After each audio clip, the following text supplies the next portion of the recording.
not a straw. Yeah.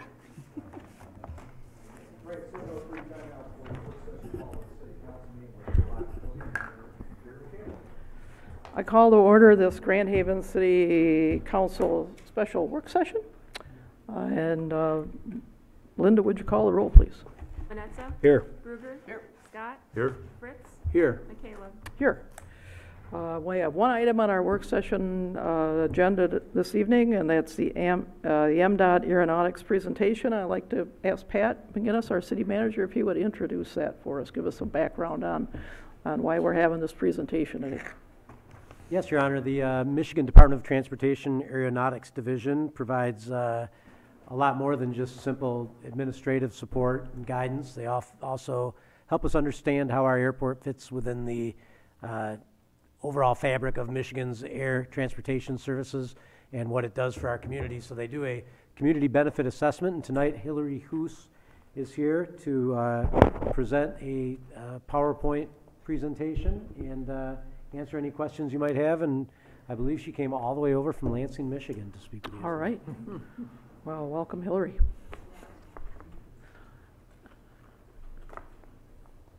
Well, thank you for having us here. I'm Hillary Hoos with the Office of Aeronautics.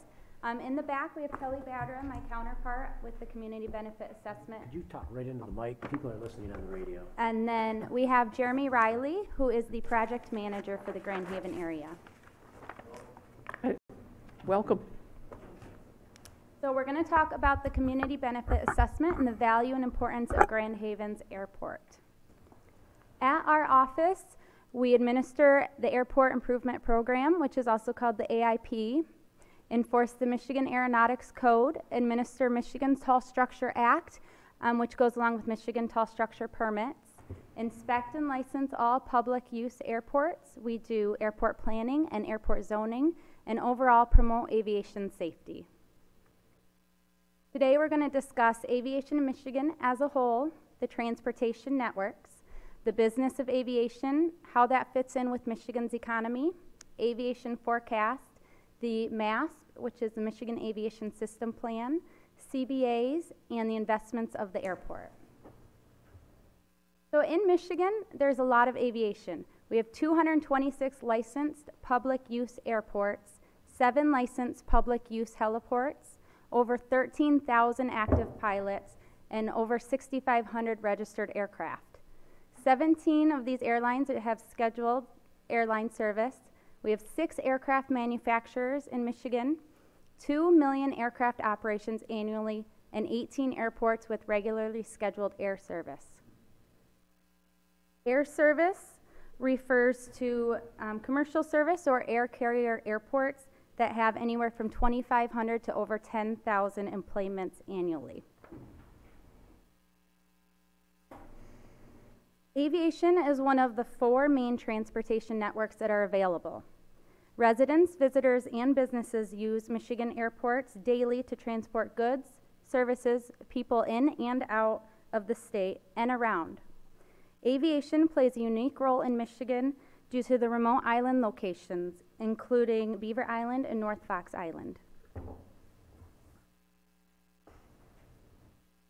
Airports form a transportation network just as our highway systems do. Michigan's public use airports provide access to the nation's 4,800 airports. So Michigan makes up 4.6% of this, which is way more than some other states. Our favorite line, if you pave a mile of highway, you can go a mile. If you pave a mile of runway, you can go anywhere.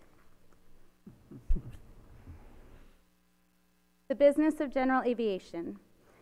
General aviation, also known as GA, is everything other than commercial air service and military. Michigan GA consists of ag spraying, emergency services, firefighting, flight training, aerial photography, remote access, personal and business travel, cargo, and one big one here in Grand Haven, community involvement. Community involvement with Grand Haven, they offer free tours for classrooms and other groups, fly-ins and open houses that offer Young Eagle flights, and it's also now home to Skydive Grand Haven. In 2015, there were over 24 million general aviation flight hours in the United States. Approximately 85% of these were used for business purposes. In 2006, general aviation contributed $150 billion to the nation's economy. Over $53 billion in payroll and 1.3 million people are employed in aviation.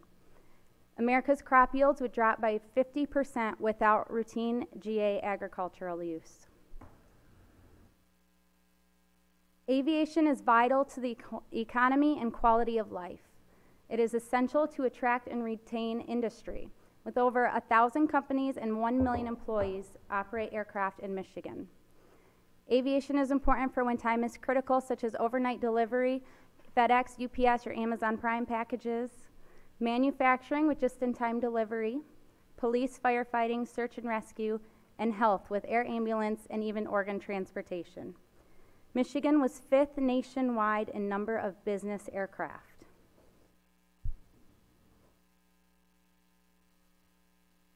Aviation and United States economy. Aviation is continuing to rise. Employments are up by 4.3%, and other aviation industries showing decline, but the business segment continues to see an increase year after year. Total operations at all FAA and contract towers rose 0.5%. Air carrier activity increased 4.8%. Large hub activity rose as well as medium hub activity. Small non-hub activity did fall 0.5%. Carrier passenger growth over the next 20 years has an average of 1.9% increase a year. The long-term outlook for GA is stable to optimistic. The active GA flight is forecasted to increase 0.1% per year. Although the fleet growth is low, the number of GA hours is projected to increase almost 1% per year due to the growth in turbine, rotorcraft, and experimental hours. The growth of U.S. airline and business aviation activity is the primary driver for these forecasts. Many businesses use airports to scope out new locations. If there's no airport available in the community, they could be losing this business. For example, Grand Ledge with the military, they do not want to use Capital City Airport because of the airspace and the congestion. So they go down the road to Grand Ledge, which if Grand Ledge Airport was not there, they would not have this business opportunity. Same with Charlotte and Spartan Motors with their just-in-time delivery.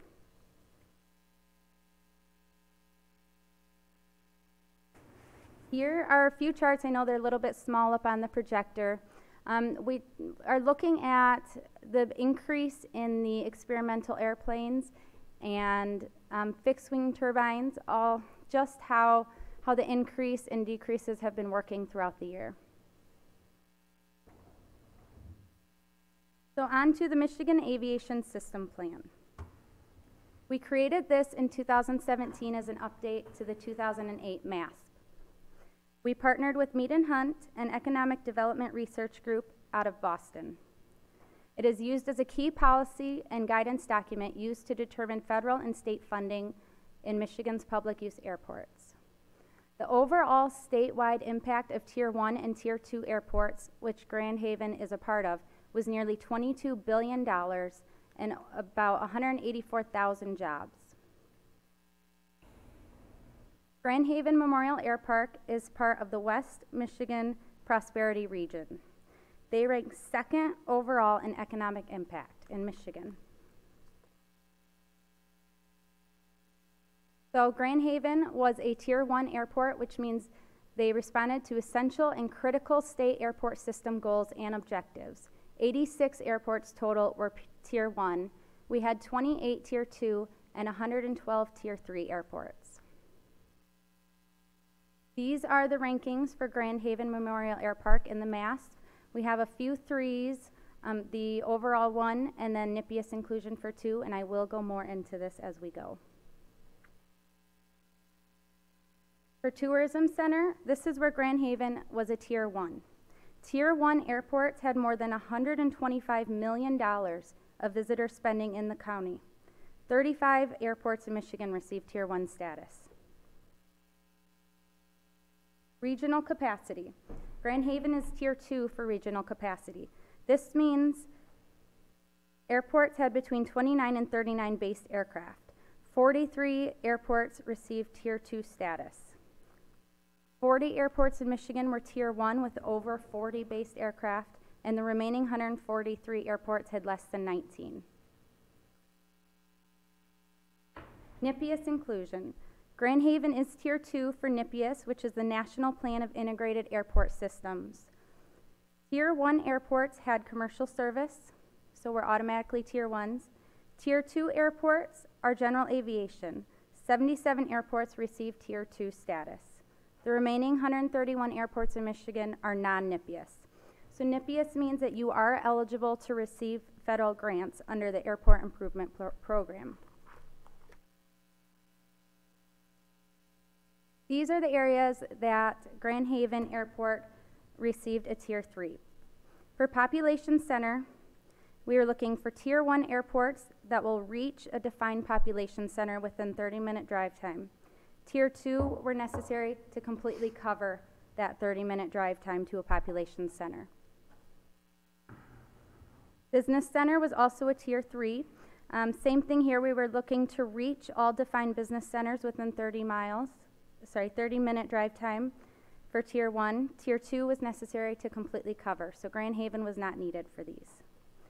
For population center, Tier 1s were necessary to reach 95% of Michigan's total population within a 45-minute drive time. There were no Tier 2 airports, so Grand Haven was Tier 3. Land area coverage, Tier 1 airports are necessary to reach 95% of Michigan's total land area.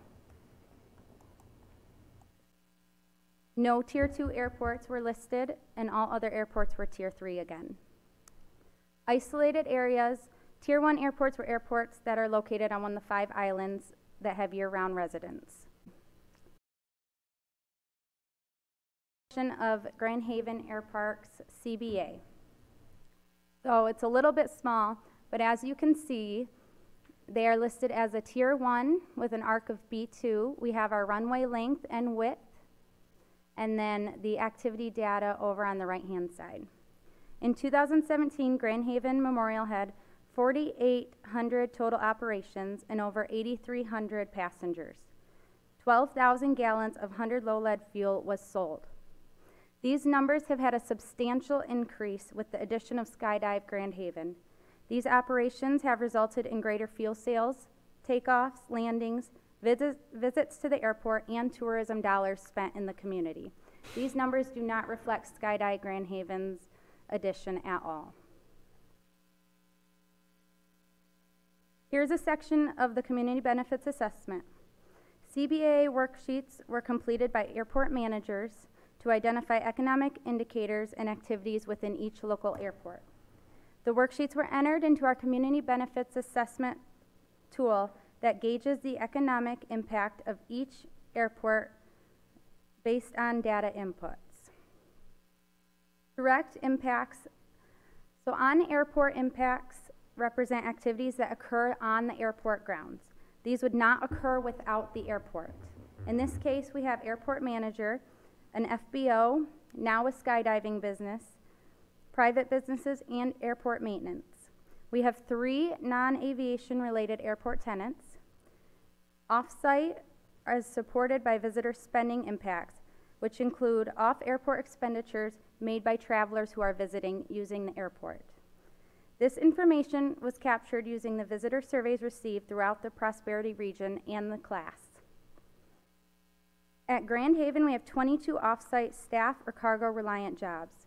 These include jobs in general service firms, consulting firms, and the Coast Guard.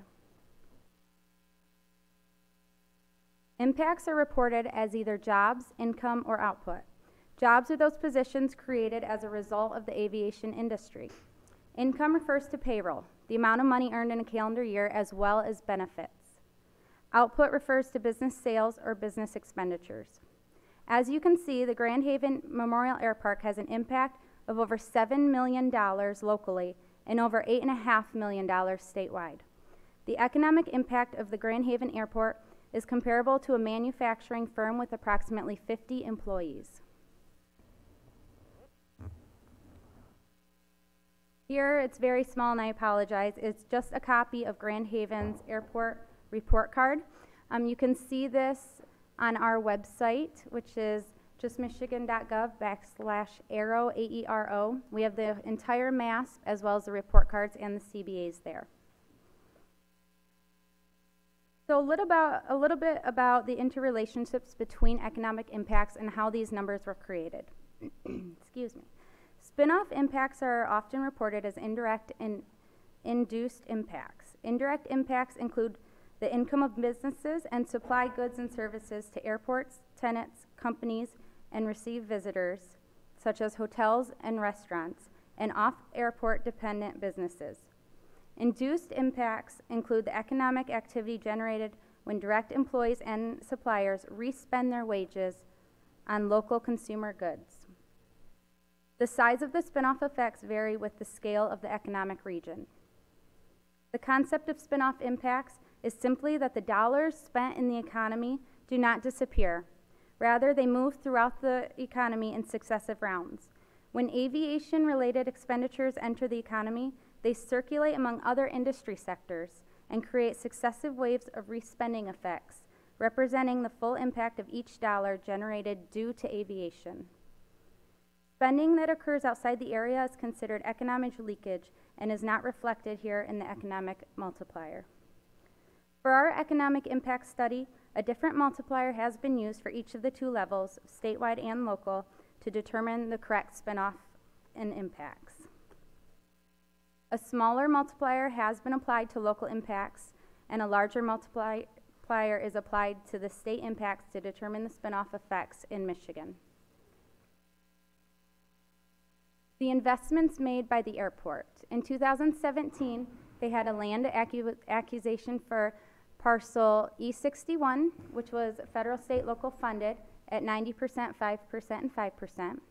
And in 2018, we have a tree clearing in the approach. Again, federal, state, local. We had design and construction of the terminal apron rehab, hangar taxi line rehab, and we are also in the process of a beacon installation. Your community is very fortunate to have an airport. If you lose your community airport, it is extremely unlikely that you will ever have another. FAA rules now only allow one NIPIAS airport per county moving forward. So if this airport were to close, your chances of getting a new one are slim. Aviation, including general aviation, has an important role in the overall transportation system. GA transportation has a positive economic benefit for community. Aviation transportation is growing and will continue to grow over the next 25 years. The new business highway is in the sky overhead, and your airport is your access ramp. If you have any questions, we would be happy to take them. We also have business cards and copies of the CBA reports available. Thank Okay. you. Thank you.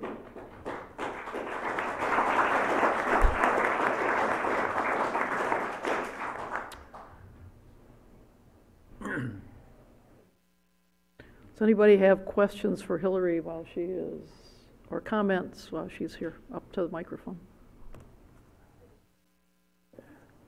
Yes, Pat. I've got one. I just want to drill down a little bit on the tier 1s, 2s, and 3s. Okay. And when we talked about the number of aircraft needed to achieve a tier 1, was that, we were between 24 and 39 or something that made us a tier 2? Let me pull that up. Want the clicker back? I've got it somewhere in here. Okay.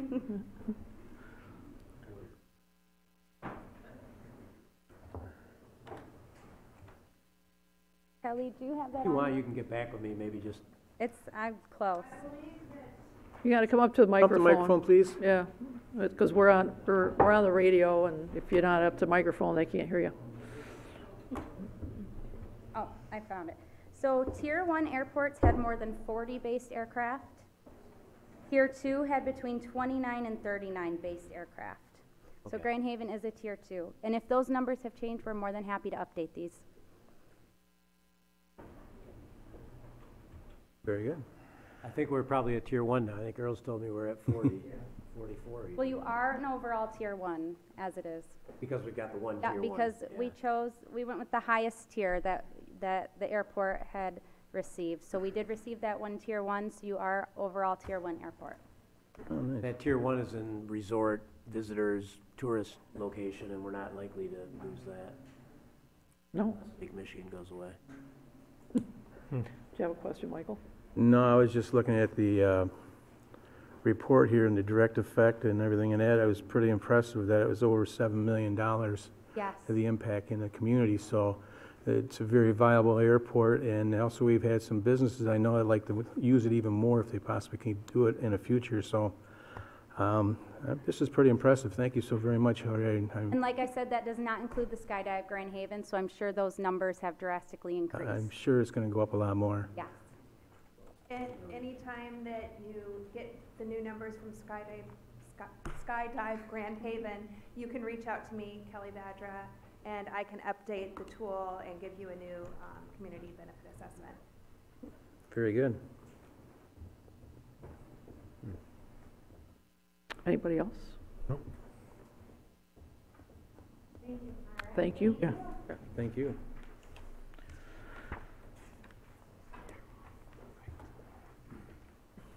It is, oh, okay. We got 5 minutes. Well, I just hope that all of the folks that are here tonight are staying for the recognition of Jill Vanderstel. So don't anybody leave before we do that, okay? All right. All right, and I'm going to adjourn our work session, and in 5 minutes, we will reconvene for our Grand Haven City Council meeting.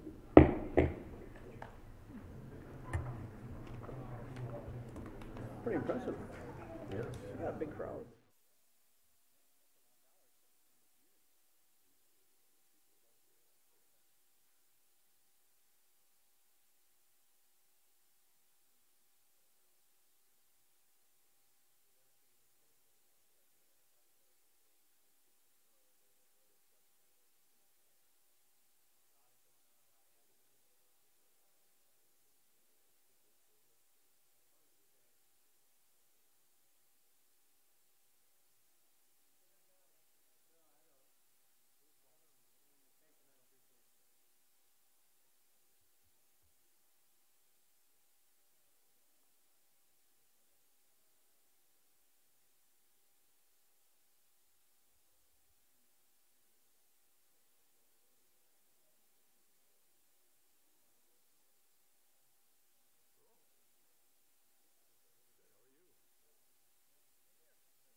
clearing them out at 7:29.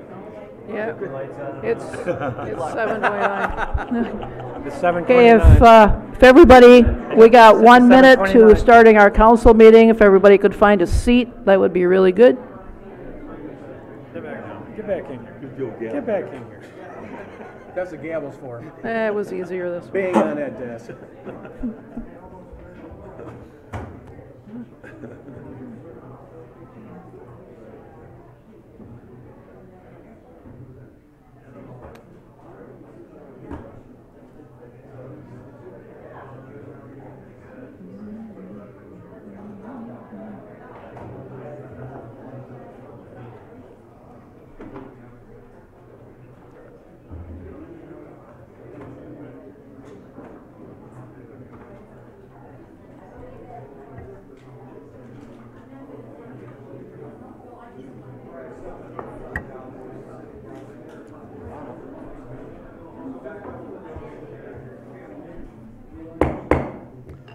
I call to order this Grand Haven City Council meeting. Please find a seat. There's a few left up here in front. And Linda, would you call the roll, please? Manetza? Here. Gruber? Here. Scott? Here. Fritz? Here. Michaela? Here. Our invocation this evening will be given by Pastor Jonathan Walter from Seventh-day Adventist Church, Grand Haven. Please remain standing after the prayer for the Pledge of Allegiance. Let's pray. Our Father in heaven, we come before you this evening and we just want to praise you and thank you for being our God, a God who is interested in each and every one of us individually, but also in this city. And Lord, you've told us in Jeremiah 29, verse 7, that we are to seek the welfare of the city. So Lord, we do this tonight. We ask that your Spirit will be with all of us as we seek the welfare of this city. May we make the right decisions. May your Spirit guide us as we seek to uplift people in this community and move forward into a future that is guided by and blessed by you. We thank you for all these things, and we pray these things in Jesus' name. Amen. Amen. I pledge allegiance to the flag of the United States of America and to the republic for which it stands, one nation, under God, indivisible, with liberty and justice for all.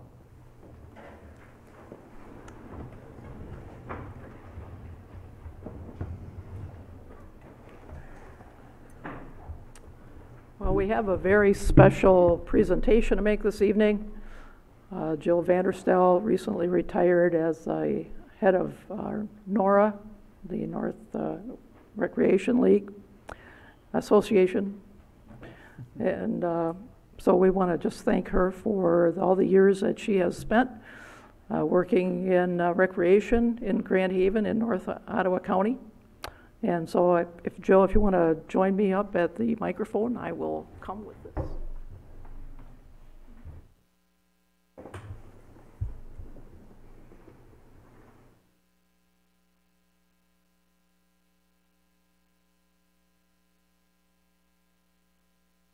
Yeah, okay. I gotta read. This one. Now we're in position. Well, we gotta read this. All right. City of Grand Haven, resolution honoring Jill Vanderstel. Whereas in 1998, Jill Vanderstel was called to be the coordinator of the Northwest Ottawa Recreation Program, NORP, a proud institution in Grand Haven providing recreational opportunity to all residents in 5 municipalities in Northwest Ottawa County, offering 40 distinct programs.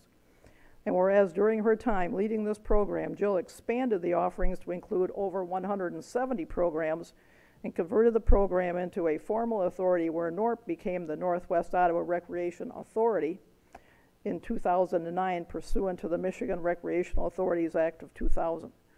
And whereas Ms. Vanderstel is respected among her peers and is a member of the Michigan Recreation and Parks Association and the National Recreation of Parks Association, and whereas NORP was awarded the Super Program Award for the best youth program in the state of Michigan in 2008, and whereas Jill was recognized as one of West Michigan's outstanding female community and business leaders when she was nominated for the prestigious Athena Award in 2011, Whereas Jill does not know the meaning of the word no, and she willingly and gladly volunteers her time and passion for every charitable, nonprofit, and noble cause the Lakeshore has to offer, giving thousands and thousands of hours of her time to make sure everyone has an opportunity to get and stay healthy in the Grand Haven area.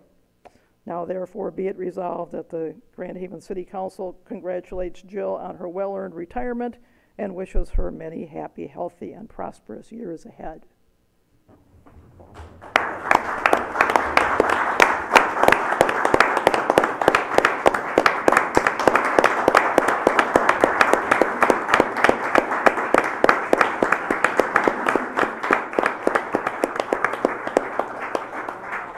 So much. It's just an honor to serve the community in this role, and I look forward to seeing all the things that'll happen in the future of Nora as they grow and expand and continue to offer great programs to our community. And thank you so much, City of Grand Haven, for being the first one to start the recreational department. And again, thank you so much for this wonderful honor.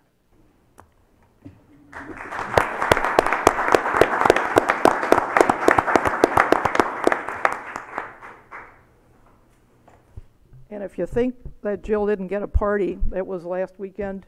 And if you missed out on cake and goodies, sorry, but it was there at Mulligan's Hollow very appropriately. So we again want to thank Jill for all the years that she has spent working for the youth and adults of the city of Grand Haven. Very much so. I spent 13 years on that board and seen it grow from being small. And Jill did such a fantastic job. So Jill, thank you so very much for stepping up to the plate and making sure Grand Haven is a great place to live. You did a very good job. Anybody else want to weigh in? Thank you very much for all the daddy-daughter dances. I bought a Yes. lot of carnations over the years. Those were treasured times that I'll never forget. All right. Thanks again, and you guys have a lot of fun. So, right, we are to the approval of consent and regular agendas. Are there any changes? Yes, Your Honor, we want to remove the request for the East Side Run. Looking for which number it is, but they've withdrawn their request. Is it the Harvest Run? Oh, Item F? Harvest Run? Yeah, F. F on the Consent agenda, consent F. On the agenda? consent agenda. Okay. So that will be coming off the agenda. All right. Anything else? Anything from up here? No,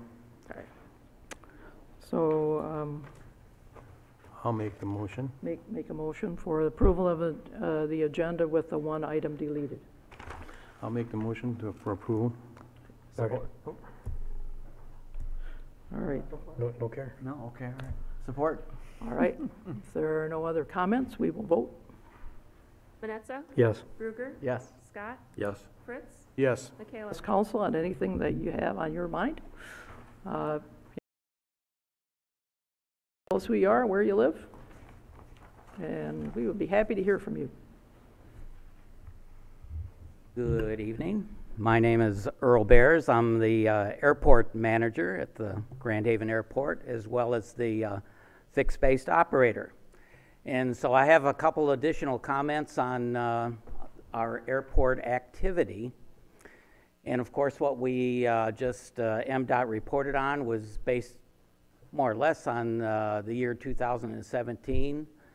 And 2018, we are substantially above those figures. So for example, right now we have 46 airplanes that are located on the field. We've had a substantial increase this last year. All hangars that can handle airplanes are full. And we're in the process of actually kicking out, if you want to call it that, some of the store and lock people to make room for the airplanes. So that's a very encouraging sign. Just for example, in this last quarter, We have sold more fuel than we did all of last year. We have a substantial number of operations, increase in the number of operations. And this is operations as recorded in our documents at the airport. So in 2015, we had 488 operations recorded at our airport. In 2016, we had about 1,100 operations recorded at the airport. Operations being basically an airplane taking off and landing. In 2017, we had 3,822 operations. And year to date, at this point in time, we have 5,386 operations that have taken place. MDOT's figures that they use for the number of operations on that particular document that they were showing is based on the number of operations that we record on the airport, and then they'll add between 25 and 50% because we can't record people who come in at midnight or something like that. So we're substantially up in the number of operations. The airport is very busy. Again, in previous years, we might have averaged 5 to 10 operations per day. And these last couple of months, we've averaged 42 operations per day. Very busy, very active, and I also might add that, just for example, last month, and I may have my figures slightly wrong, but we had like about 80 airplanes that came in that were here on some sort of business. And we routinely have people come in that conduct some business, from Stamp Products, for example.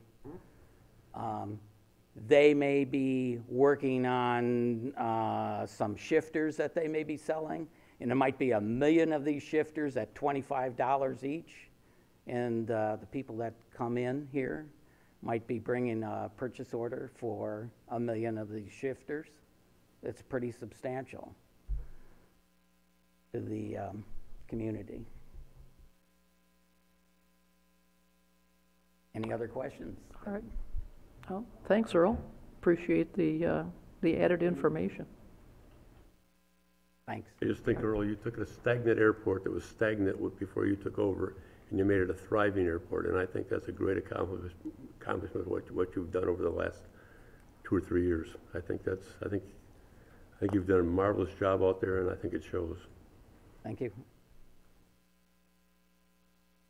All right, thanks a lot. Anyone else like to address council at this time?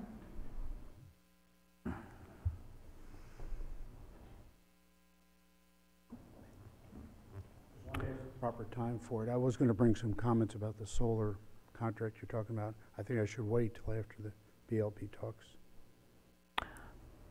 I think it would be out of context now until I present first. Well, actually, somebody else was headed up to the microphone behind you, so if you want to give her the opportunity, you can make your comments after that. Okay, all right. Good evening, Mayor and members of council. I'm Diane Sheridan, and I'm the Executive Director of Grand Haven Main Street. And I'm here for twofold tonight. One is just to remind you that Art Walk is going on. This is our ninth annual year that we're doing this. We have over 155 entries in 67 venues. And there are ballots out in the entryway if anyone needs those. We are taking votes through noon on Wednesday, and you can drop off your votes in the overnight boxes here at City Hall. We try to make it as convenient as possible. There are more than 100 youth entries at the library. The voting for the youth is already done, but we're doing the awards and announcing that tomorrow night. So that's at 6 o'clock at the library if you'd like to come and have ice cream and celebrate our youth artists. So I also brought with me this really cool award that the city, the mayor and Jerry received last Friday from our friends at the state. It's a certified, our redevelopment ready certification.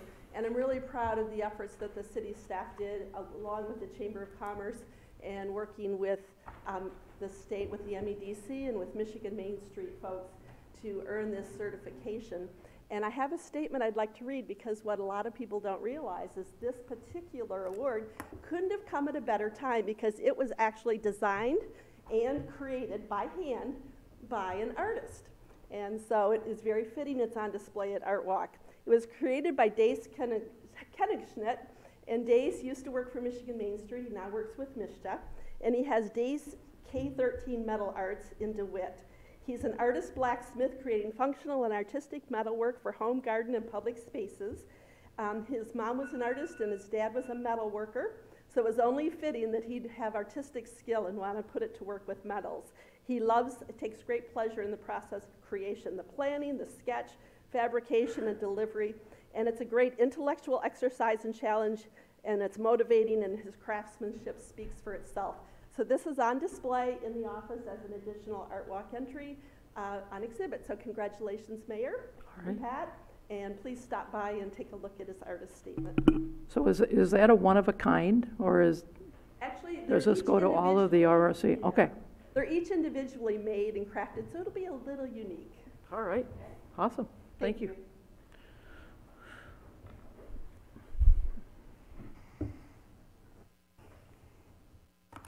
It's me again. Hi. My name's Jeffrey Miller. I live at 1120 South Harbor Drive, and I'm here tonight in support of the Grand Haven Board of Light and Power's proposal to give the Michigan Public Power Agency the authority to enter into contracts on the BLMP's behalf to secure long-term solar power deals.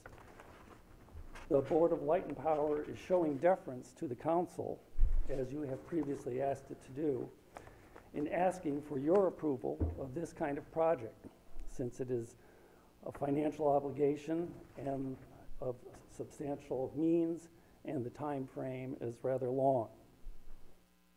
The proposal that you'll hear tonight is a win-win-win situation. By voting yes, you are allowing the Board of Light and Power to diversify its renewable energy portfolio. Currently, only landfill gas and wind energy contracts help the Board of Light and Power obtain its 10% current renewable obligations. It also ensures that the Board of Light and Power will obtain its state of Michigan legally obligated goal of at least 15% renewables by 2021.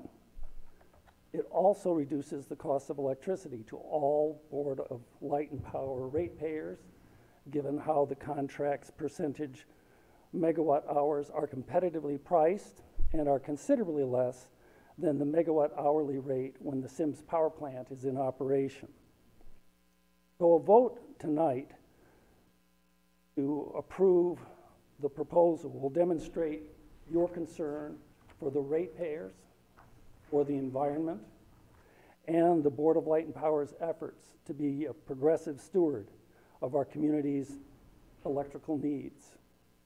To vote against this proposal is a vote for higher electrical rates for the ratepayers and to rebuke the Board of Light and Power's efforts to abide by binding state law. Thank you very much. All right. Thank you, Mr. Miller. I guess it's the most appropriate time. My name is Dr. Petrangelo. I'm Nicholas Petrangelo. I live in 19212 North Shore Drive in Ferrysburg, but I am a customer of Grand Haven Power and Light. I'm an entrepreneur besides being a physician. I've been involved in solar cells and batteries for the last 35 years. I put up solar cells all over the world, Africa, Italy, a lot around here and other parts of the States. This is a wonderful move. I'm here to, not for my business, I'm here to promote what the BLP is doing. Let me just read a few things and I'll hand these out to you. They're not going to be lengthy. This is from The Economist, dated September 8th, 2018. About 150 gigawatts of wind and solar. That's, to put that in proper perspective, that's 100 of the Campbell plants. 150 gigawatts of wind and solar were installed globally in 2017 versus 3 gigawatts of nuclear. It's here. You will see also in the handout the price of solar cells have dropped precipitously. When I started 35 years ago, they were very, very expensive. But the projects went up due to good people, good philanthropic groups, and the price has come down to exactly what BLP is saying now, approximately 4 cents a kilowatt hour. That's without any pollution, no fuel costs, no water, no maintenance. Some of the systems that have been put up, and you'll see reference to those systems in the paperwork, were put up about 20 years ago, 15 years ago, and 14 years ago. They've never been touched. There is no maintenance. There can be some maintenance, but it's minimal. But as far as the solar cells themselves, there's no maintenance. This is also what's going on besides what Spring Lake Township has done. We just finished a project in Spring Lake at the Barrett's Marina. That's 140,000 watts. We've done projects at the Merrick Center up in Muskegon, which is now called Michigan Innovative Center, Muskegon Innovative Center. Consumers is putting up 5,000 megawatts of solar energy through the next 10 years. That again is 4 or 5 Campbell power plants. This is very serious stuff. And then you'll see in 1991, the Cherokee Center went up with a solar roof. In 2003, the Merrick Center, now the Michigan Innovative Center, went up in 2003. In 2008, East Grand Rapids Community Center on Reeds Lake was put up. These are all, I was just there Friday. Everything's functioning just fine.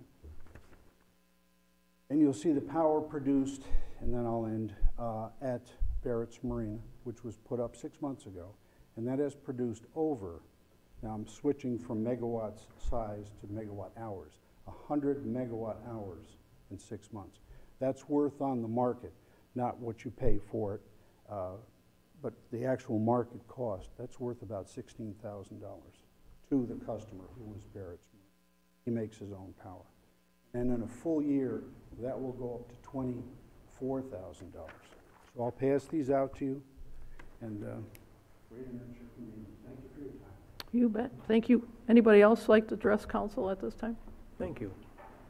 I can get out.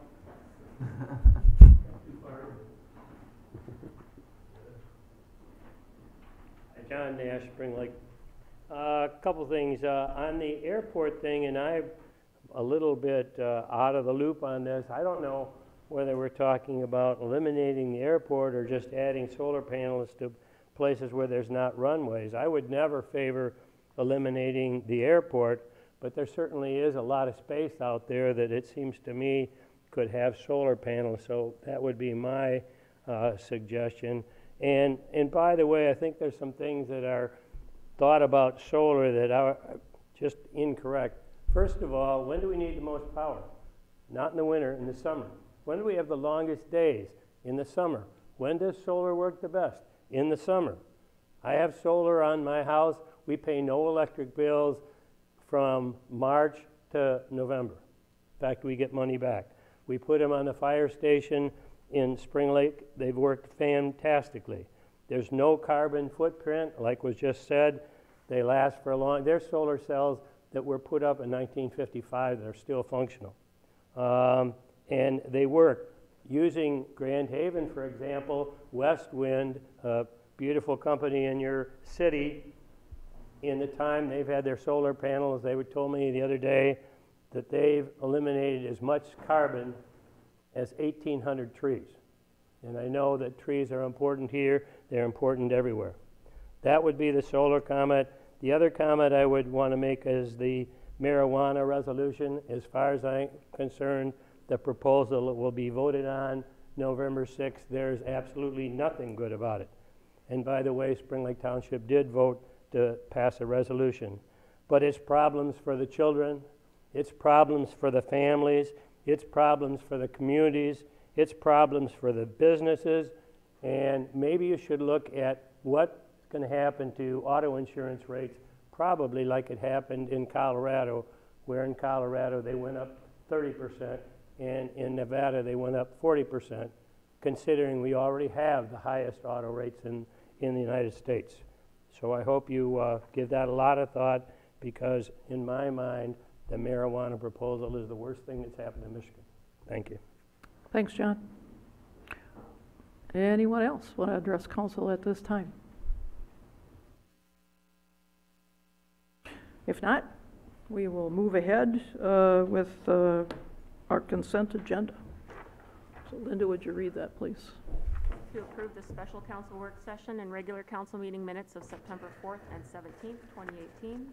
Approve the bills memo in the amount of $11,953,282.02. Approve a resolution to honor Jill Vanderstelf with her accomplishments as coordinator of the Northwest Ottawa Recreation Program and Authority, and congratulate her on her retirement. Set Monday, October 15th, 2018 is the date to hold a public hearing concerning SPI Pharma's request for a new industrial facilities tax exemption certificate. Approve neighborhood housing services to provide housing counseling services to residents of Ottawa and Muskegon counties through HUD certified housing counseling staff. And approve the equipment replacement purchase of the city manager's vehicle in the not to exceed amount of $29,887 from Preferred Chrysler of Grand Haven. All right, is there a motion? So moved. Support. Been moved and seconded. Any comments or questions on any of these items on the consent agenda?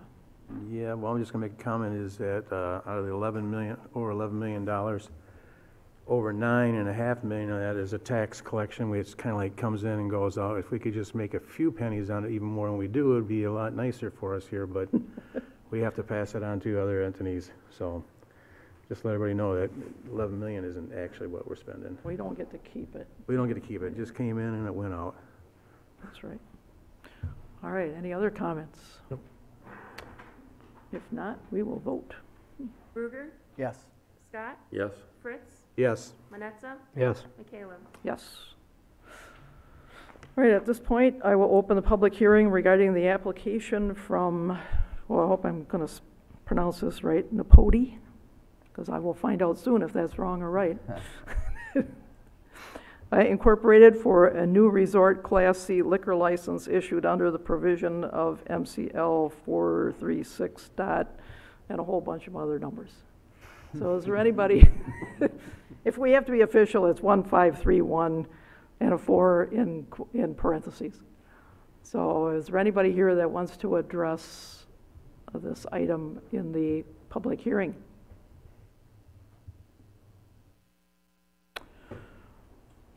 If not, I will close the public hearing and ask Linda to read item C on our agenda under public I don't know how to pronounce it either, so I'm going to say it the same. How do you way did. pronounce it, Tom? Napoti. I was close. All right. This is to approve the application from Napoti for a new resort Class C liquor license issued under the provisions of MCL 436.1531, subsection 4. The administration recommends approval. Is there a motion? I'll make that motion. All right. I'll second it then. Been moved and seconded. Comments or questions? Don't matter. Bother me. Yeah. Are there any questions on this item or comments? Or would anybody like to address it? I just say I expressed my surprise last time when we set this public hearing that this was needed, because I thought there was a liquor license, but apparently it was allowed to lapse. So I think this is going to be necessary for successful operation of this restaurant, and so I'm fully in support. Absolutely. It is true. And we're looking forward to the day when it's open. Mid-November? Yes. Hey, maybe we can do goal setting there. Okay. Yeah, we'll do that. Yeah, That's maybe. right. All right. Any other comments or questions regarding the new Class C liquor license? New resort Class C liquor license? If not, we will vote. Scott, Yes. Fritz, Yes. Manetza, Yes. Bruger, Yes. McCaleb. Yes. All righty. Next item. Next item is under new business. This first item is to add the farmer's market as a permanent vendor location pursuant to section 26.3 of the City Code of Ordinances during the months of May, September, and October from 1 o'clock p.m. to 6 o'clock p.m. on Wednesdays and Saturdays, and to approve a permanent location vendor license for John Zisk to remain at the farmer's market until 6 o'clock p.m. after market hours on Wednesdays and Saturdays until the end of October. All right, is there a motion? So moved. And seconded. Been moved and seconded, and Pat, do you have an explanation for why this is before us? Well, it's a bit of a creative way to permit one of the farmers market farmers to stay beyond the regular farmers market hours. Your ordinance allows for the city council to approve by resolution specific locations for fixed stand vendors. You frequently get the requests around the stadium or on the boardwalk, and you frequently say no to those because you try to minimize and keep our bricks and mortar establishments in mind. So we do allow them at City Beach, the ski bowl, the skate park, the boat launch, the North Pier. So there's 5 or 6 locations that are specifically called out in your ordinance. But a few years ago, you amended the ordinance to say, or any other locations added by council resolution. So this was one way to allow him to stay in that parking lot. At your last meeting, I mentioned that he had requested this. Since that meeting, Ashley Lanch attended a meeting of the Farmers Market Group, and we found out that some of the farmers, as well as the chamber, do not support this afternoon use. We did not know that until just last week, after we had already encouraged Mr. Zisk to go ahead and apply. So it was in the memo tonight. We just wanted you to be aware of that. So we've got a request that will only go through the month of October for now, and then he could apply next year if he wanted to be there in May again. But this is only for May, September, and October. And the rationale there is that June, July, August, during peak months, that parking lot's in high demand, and we'd want that parking spot cleared out after 1 o'clock on Saturdays. Okay, thanks. Any discussion on this item? How much space do you expect Mr. Zisk to take up? Or do you expect the entire parking lot would have to be closed while he is there by himself? No, I think it would just take up like 2 parking spots. Yeah, 2 or 3 at the most. Okay. They just stay in the same parking spots he's in during the market.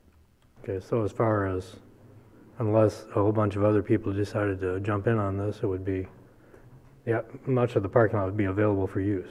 We're not shutting down the parking lot for Mr. Zisk. Correct.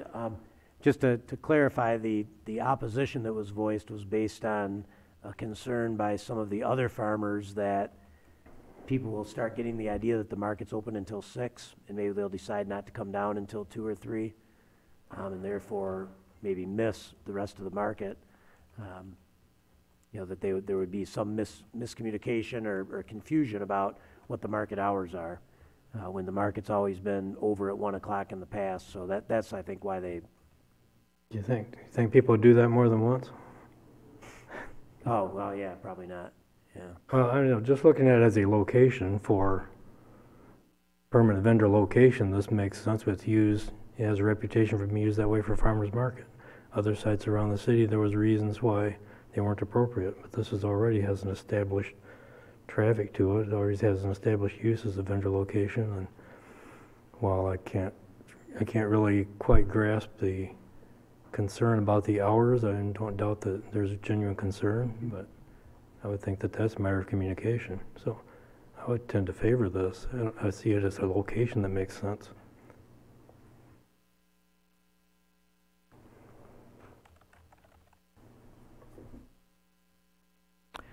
Well, I'm not in favor of this for a couple of different reasons. One is that the farmer's market has its set hours and its set procedures, and so now it's for a month or 2 months, a number of weeks, that it's going to be, some of the vendors are going to leave at 1 o'clock, and they're going to pack up their stuff in their trucks and and drive off while other people are coming in. I think it's going to create confusion. It's going to create not a very, some people are going to be coming, other people are going to be going. And I just don't, I think, consistency is worth a lot in something like this. People know when the market is there, when it's open, and when it's closed. And to say, well, people could just come and go as they please for the afternoon, I just think leaves something to be desired as to, these are the hours of the market, and when the market's over, it's over. Now, if this vendor wants to, to go to a private lot in order to do that, that's arrangements that he can make. But I think it, one person starts it, then next year we're going to, I think once you open the door to something like this and change the hours and change the consistency of something, it leads to a whole myriad of other problems and requests. And so I'm all about business and having somebody sell their wares, but as far as just doing this to extend the hours for one person, which will lead to other people, and if this is not really desired by the other people that are at the market, I would give deference to that, as consistency is worth a lot. So I would say I am not in favor of doing this. So there's other, private places that this person could go. If we give a license to this vendor, it's just one license for one area, correct? Correct. So that's what I was understanding when we make all the other ones. It's just one vendor, one license per area. So we won't be able to give out multiple licenses for that area, because we're giving him the exclusive rights for the vendor's agreement. Yeah, so far, each of the other locations, we've only allowed one vendor Right. per location. That's what I thought we did, but all the other ones, only one. So we're already set a precedent in that so far. That's kind of taken care of. I have to agree with Bob. It's a location where it's already been a farmer's market and a good location for it. And having somebody stay a little longer, especially with fruit and an ad order like that, I don't get out of work sometimes till 5 o'clock. Sometimes I take a late lunch at 2 or 3 in the afternoon. I like to get some fresh fruit and anything on that order. If I knew it was there, it'd be a lot easier instead of me running to Myers and not getting it as good as I do when I buy it from a local vendor here. So I'm going to be in favor of it. I think it's a great idea. It's a great location for a vendor. Well, I think anytime the city can leverage an open public space to the benefit of our residents who would like to earn a living selling fruit, in this case, is a good thing. So I am going to vote in favor of this. And the only problem I have with the way this is worded, I would like it to say to approve permanent vendor location for John Zisk and anybody else who wants to do it from the farmer's market perspective, to remain at the farmer's market till 6 p.m. I would hope that he would do it this year, and then multiple vendors would increase their revenue that they can generate using this public space in the future. That's all I've got.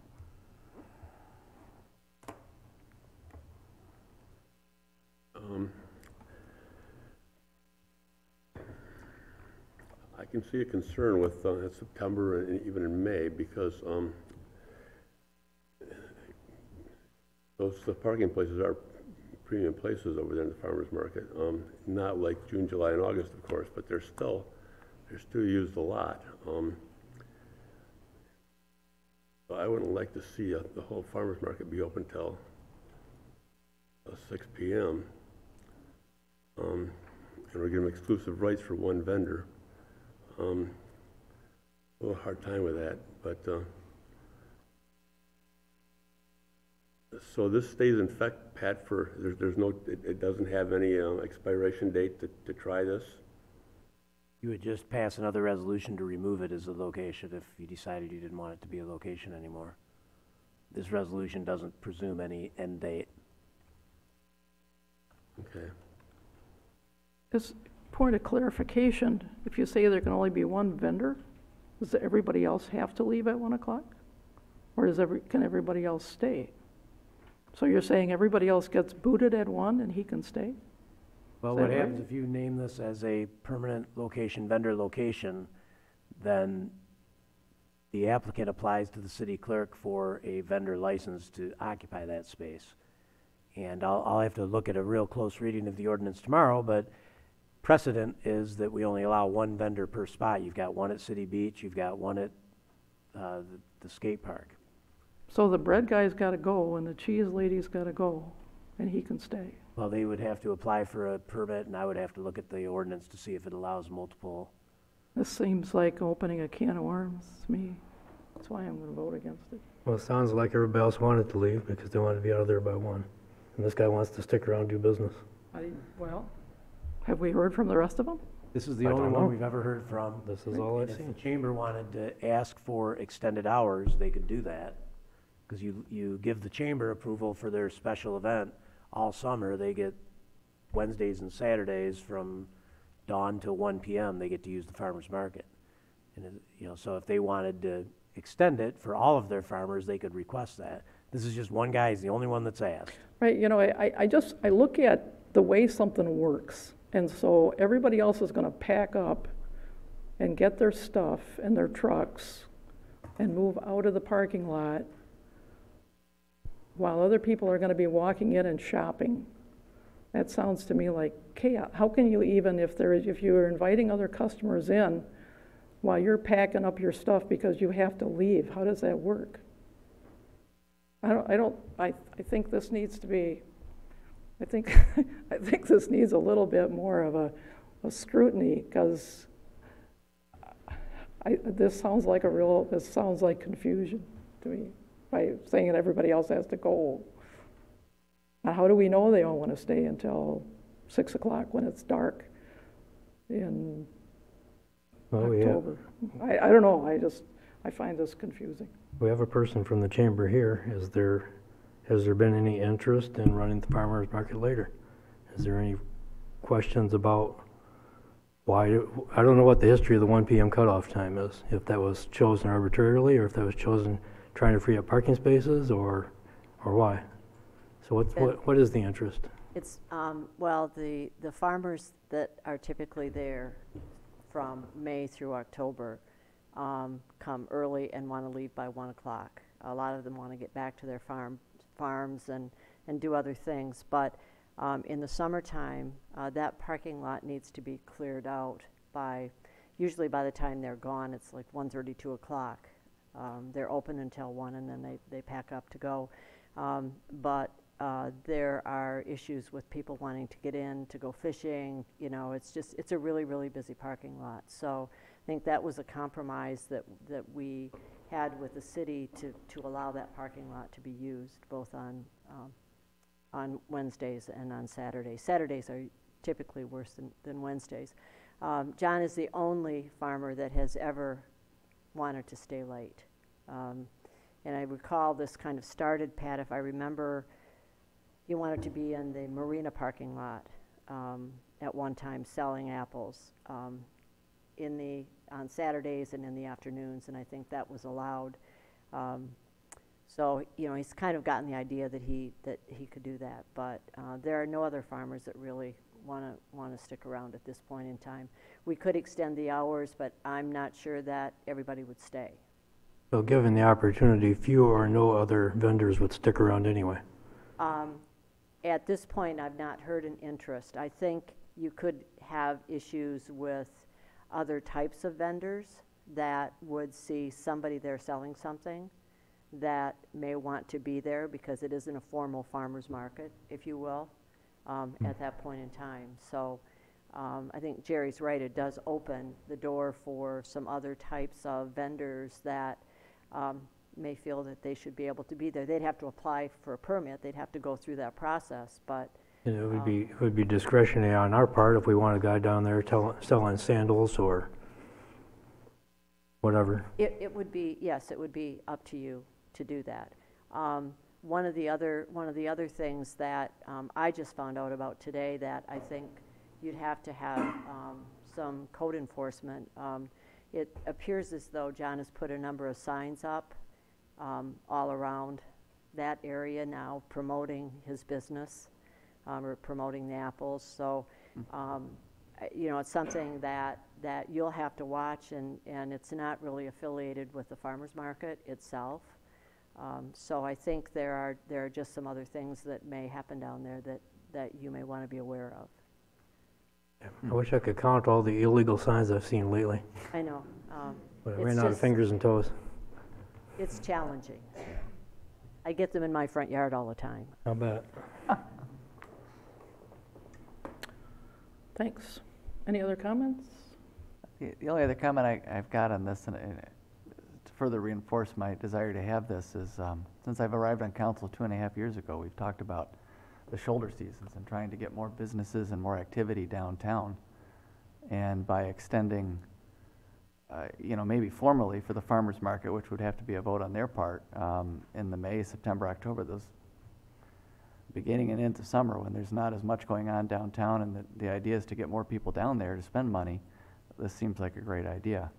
So again, yeah, go for it if you got a thought on that. We did expand the hours, Josh. Yeah. It used to be June through maybe the first week in October. So we moved it to start in the beginning of May. And it runs all the way through the end of October.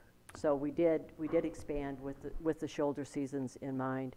The number of vendors, however, drops off. Do tend to be less, you know, in those shoulder seasons, but it's still going on. Okay.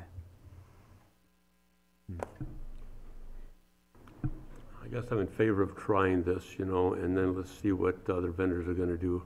And then we can review it if we have a problem with other vendors coming forward. You know, we probably won't have them anymore in October, but maybe in May or something we might later on. So I guess I'm in favor of trying it, but I think if we have a problem with other vendors trying to do this, then we have to look at it again. But I'm in favor of trying it for now. So do you have is there a person that's the farmer's market, the market master, so to speak, on site that's going to leave at 1 o'clock? Master, I like that.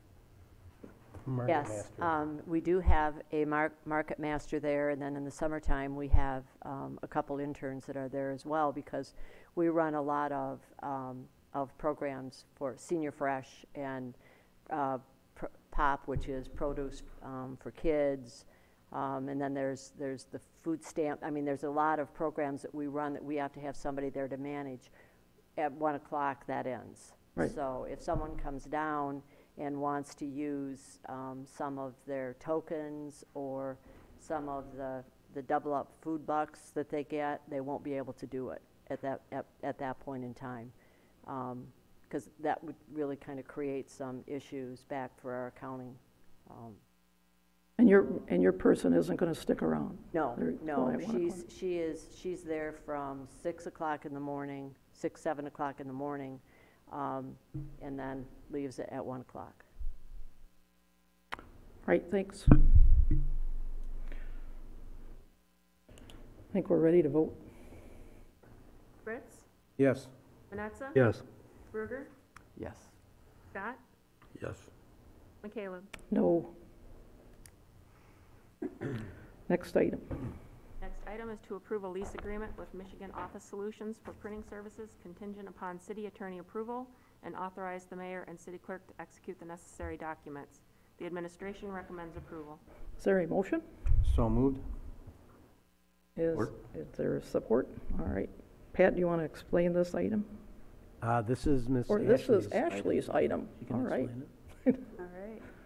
Last week, I brought forward a proposal regarding how we might proceed with our printing services. To kind of recap on that, we currently have 2 companies who service our machines, Applied Imaging and Michigan Office Solutions. In those 2 companies, we have 4 contracts, 1 with Applied Imaging, 3 with MOS. Under Proposal 3, to recap, we would keep Applied Imaging.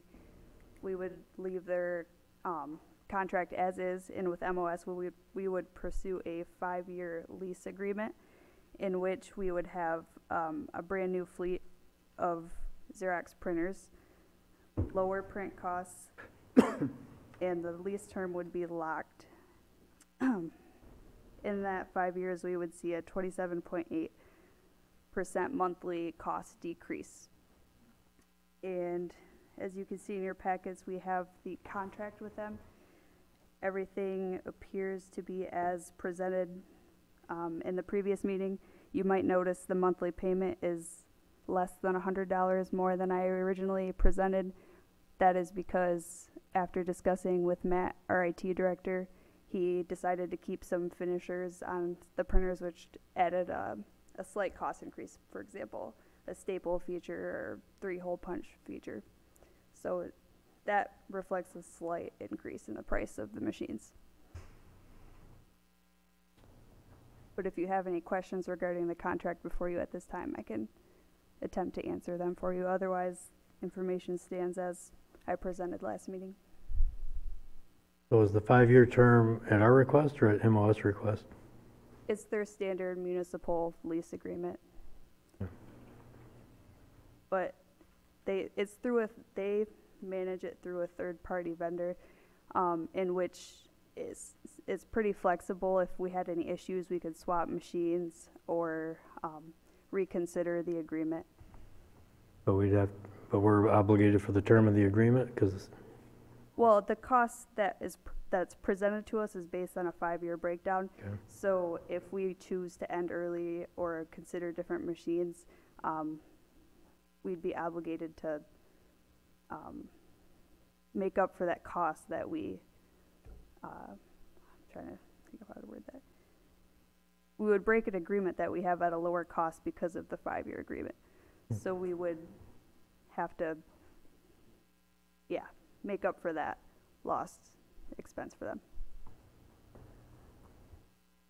Okay.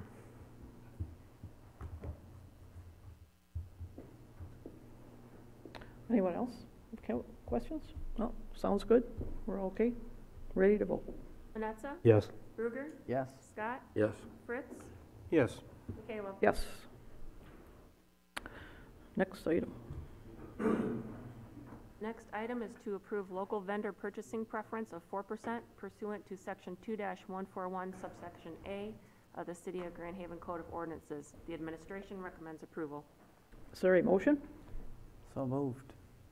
Or It's been moved and seconded, and that is to resolve that the city council hereby establishes a discretionary local vendor preference of up to 4% for businesses that are located within, and it has 3 criteria: 5-mile radius of the city, staffed by residents of the city, and/or determined to have a positive economic and philanthropic impact on the city of Grand Haven. And this was a compromise between 3 and 5, from what I recall. Any comments on this? As We we've don't talked about it necessarily, before.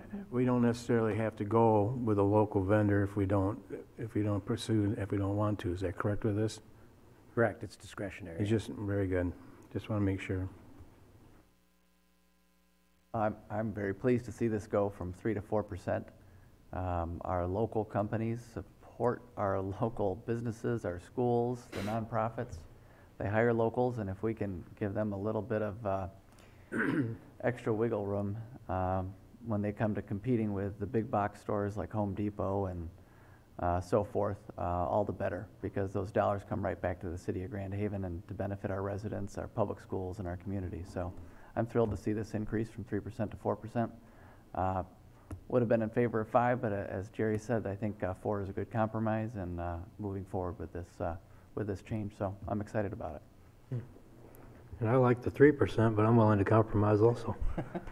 So You got it. I recognize the value of local business, local spending, and I think it's been a good policy over the years. I've seen plenty of ways that the definition of a local vendor has been twisted and turned and made into something odd. And I don't think this is a real hard and fast rule here. I guess it gives us some flexibility, but also opens the doors for people to challenge our decision, but ultimately it's discretionary on our part. So, yeah, I'll go with the compromise, and I think they should remain in place as a policy. I must say that the argument today and the agreement on it is the same thing as was when we first passed it the first time. I remember when we first passed that. was to help out local businesses and give them an opportunity. And it's the same things we're saying again today, so it's no different today than it was, what, 10 years ago, Pat? I think it was? At least, yeah. I think it was at least 10 years ago when we started it, so I still believe in it. I full-heartedly believed in it back then, and I still believe it today, is that we keep the money local and keep people, so it's the way it is. So I'm highly in favor of this. I voted for it last time, and I'll vote for it. I'm with Bob. 3% was good, but 4% is a good, I can go with 4. No, because I would have gone with 5, because I also know that our local folks, whenever there's a fundraising drive or whatever, people are looking for anything to support, any local projects. Where do we go? They go to our local vendors.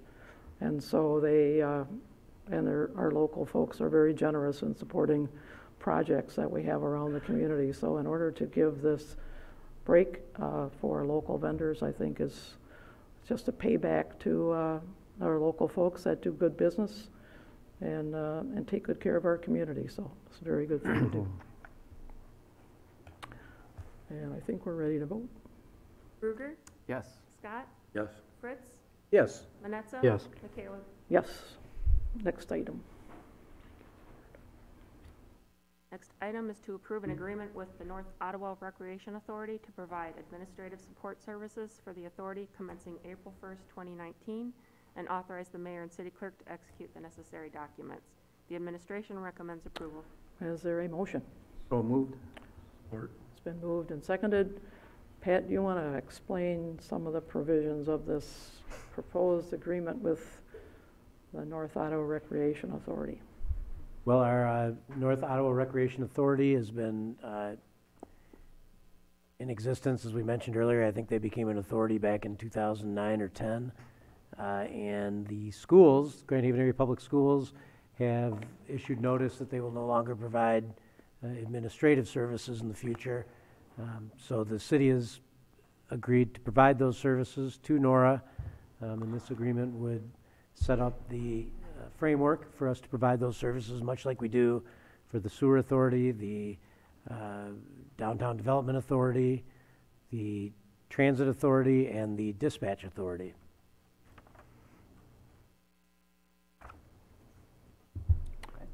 All right. So are there questions, comments? The costs that you got in this agreement cover our costs and no more? Yes. Yeah, I mean, that's hard to put an exact number on that, but it's a fair cost. I believe it's fair, and that it did get adjusted a little bit. There were some slight changes from the last time we talked about it. The last time we talked about it, we thought that the schools were going to back off effective in January, and we would be taking this over in October. So we'd have a 9-month agreement for the first year, and then after that, we'd go in 12-month increments. Subsequently, NORA met, and they've asked the schools to continue doing the administration through the current fiscal year, through June. So now we're talking about not starting until April 1st. So we lowered the amount of that first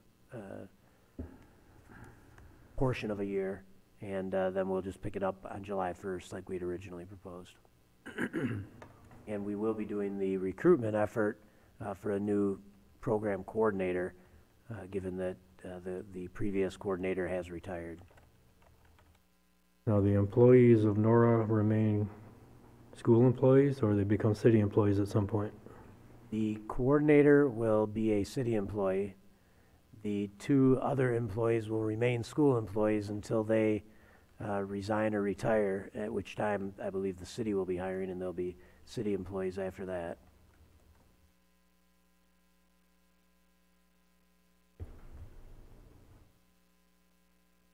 Well, I appreciate the advantages of economies of scale, and the city's already doing a lot of this work, so it makes sense to bring this in-house for the city.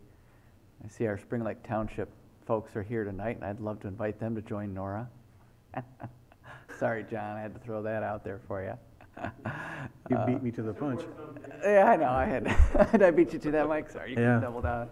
But at any rate, yeah, I'm glad that the city can step up and fill the void at this time. So thanks. Thanks, Josh. Sorry, Mike, But I yeah, didn't even know you were going to say I've been that. asking for many years to have them all join in, be one. We would continue to have recreation as a one-stop, one-shop place for all our community to go to.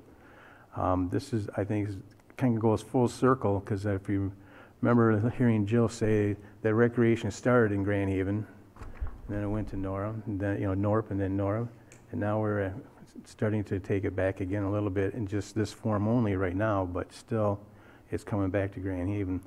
And I'd like to, Josh, we really should extend it out to Spring Lake Township and Spring Lake, both, to come into it. It is called North Ottawa Rec Authority.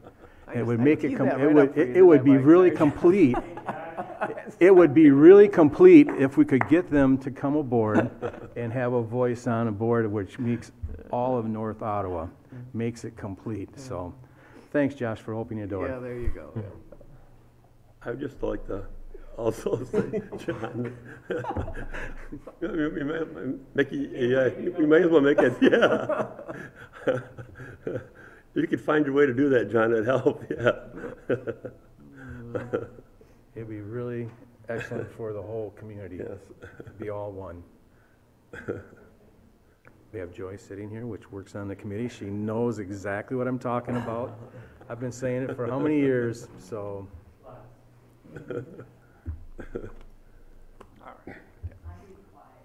I understand, but it's all good. Why don't you give Joy a little credit? I just did. All right, any other comments? No, I think we're good. If not, we are ready to vote. So this, then we will vote, and then this will, and each community votes, and then we will have it back at the NORA board. Yes. Scott? Yes. Fritz? Yes. Manetza? Yes. Bruger? Yes. McHale? Yes. All right, next item.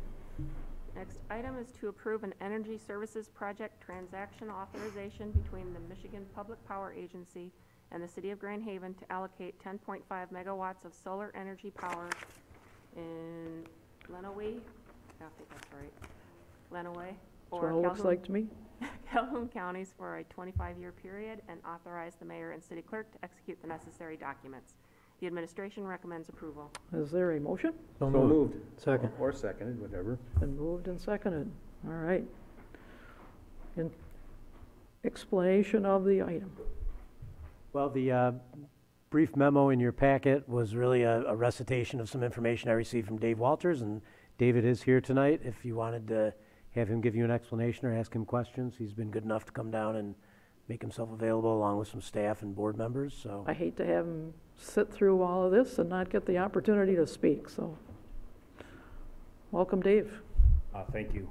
Just a couple corrections on the agenda item here. It's correct in your Hey, authorization. for those that don't know who you are, Dave, would you? Dave Walters, Sorry. General Manager of the Board of Light and Power. Thank you. Just a couple corrections in the agenda item, but it's correct in the authorization form. There's actually two projects that MPPA is recommending together in a single transaction here. The first project is actually in Shiawassee County. Oh. Then the second one will be either in Lenawee or Calhoun, so that is correct, but it's correct in the section of the authorization, but it's just incorrect here.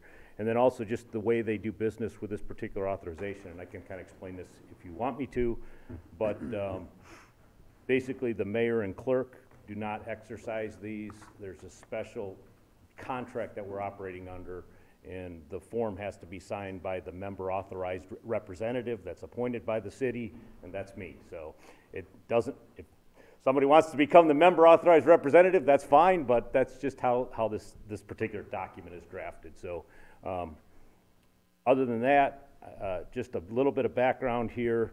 MPPA, I think most of you are familiar with the organization. They have 22 municipals around the state.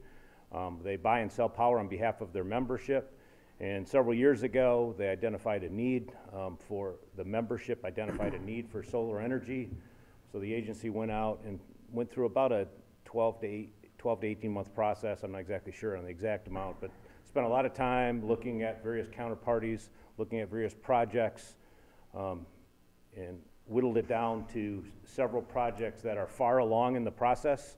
And the primary thing here is, which some people have mentioned, solar is a big deal right now in the area, in the state, and there's literally hundreds, if not thousands, of projects that are currently filed for an interconnection permit. We limited that process down at MPPA to projects that are very far along in their process of gaining the necessary approvals. So these projects are actually 2 years out, but they're much further along than most projects. So MPPA focused on the projects that are relatively close to gaining the necessary permits. So in this particular set of projects, there's actually 17 municipals in the state that have all elected to go in this project through MPPA. The contracts are actually signed by MPPA, and then MPPA gets counter contracts to their members, us, and we are one of the participants in this project, and our 10.5 megawatts represents about 9.5% of the total 110 megawatts that are being constructed. And for a size comparison of what you're looking at here, 110 megawatts of solar will comprise somewhere around 550 to 600 acres of solar. So this is not a small project. In fact, it will currently, the combination of the two will currently exceed both Detroit Edison and Consumers Energy's largest projects to date. So these are very, very large projects. Economies of scale drive the price down.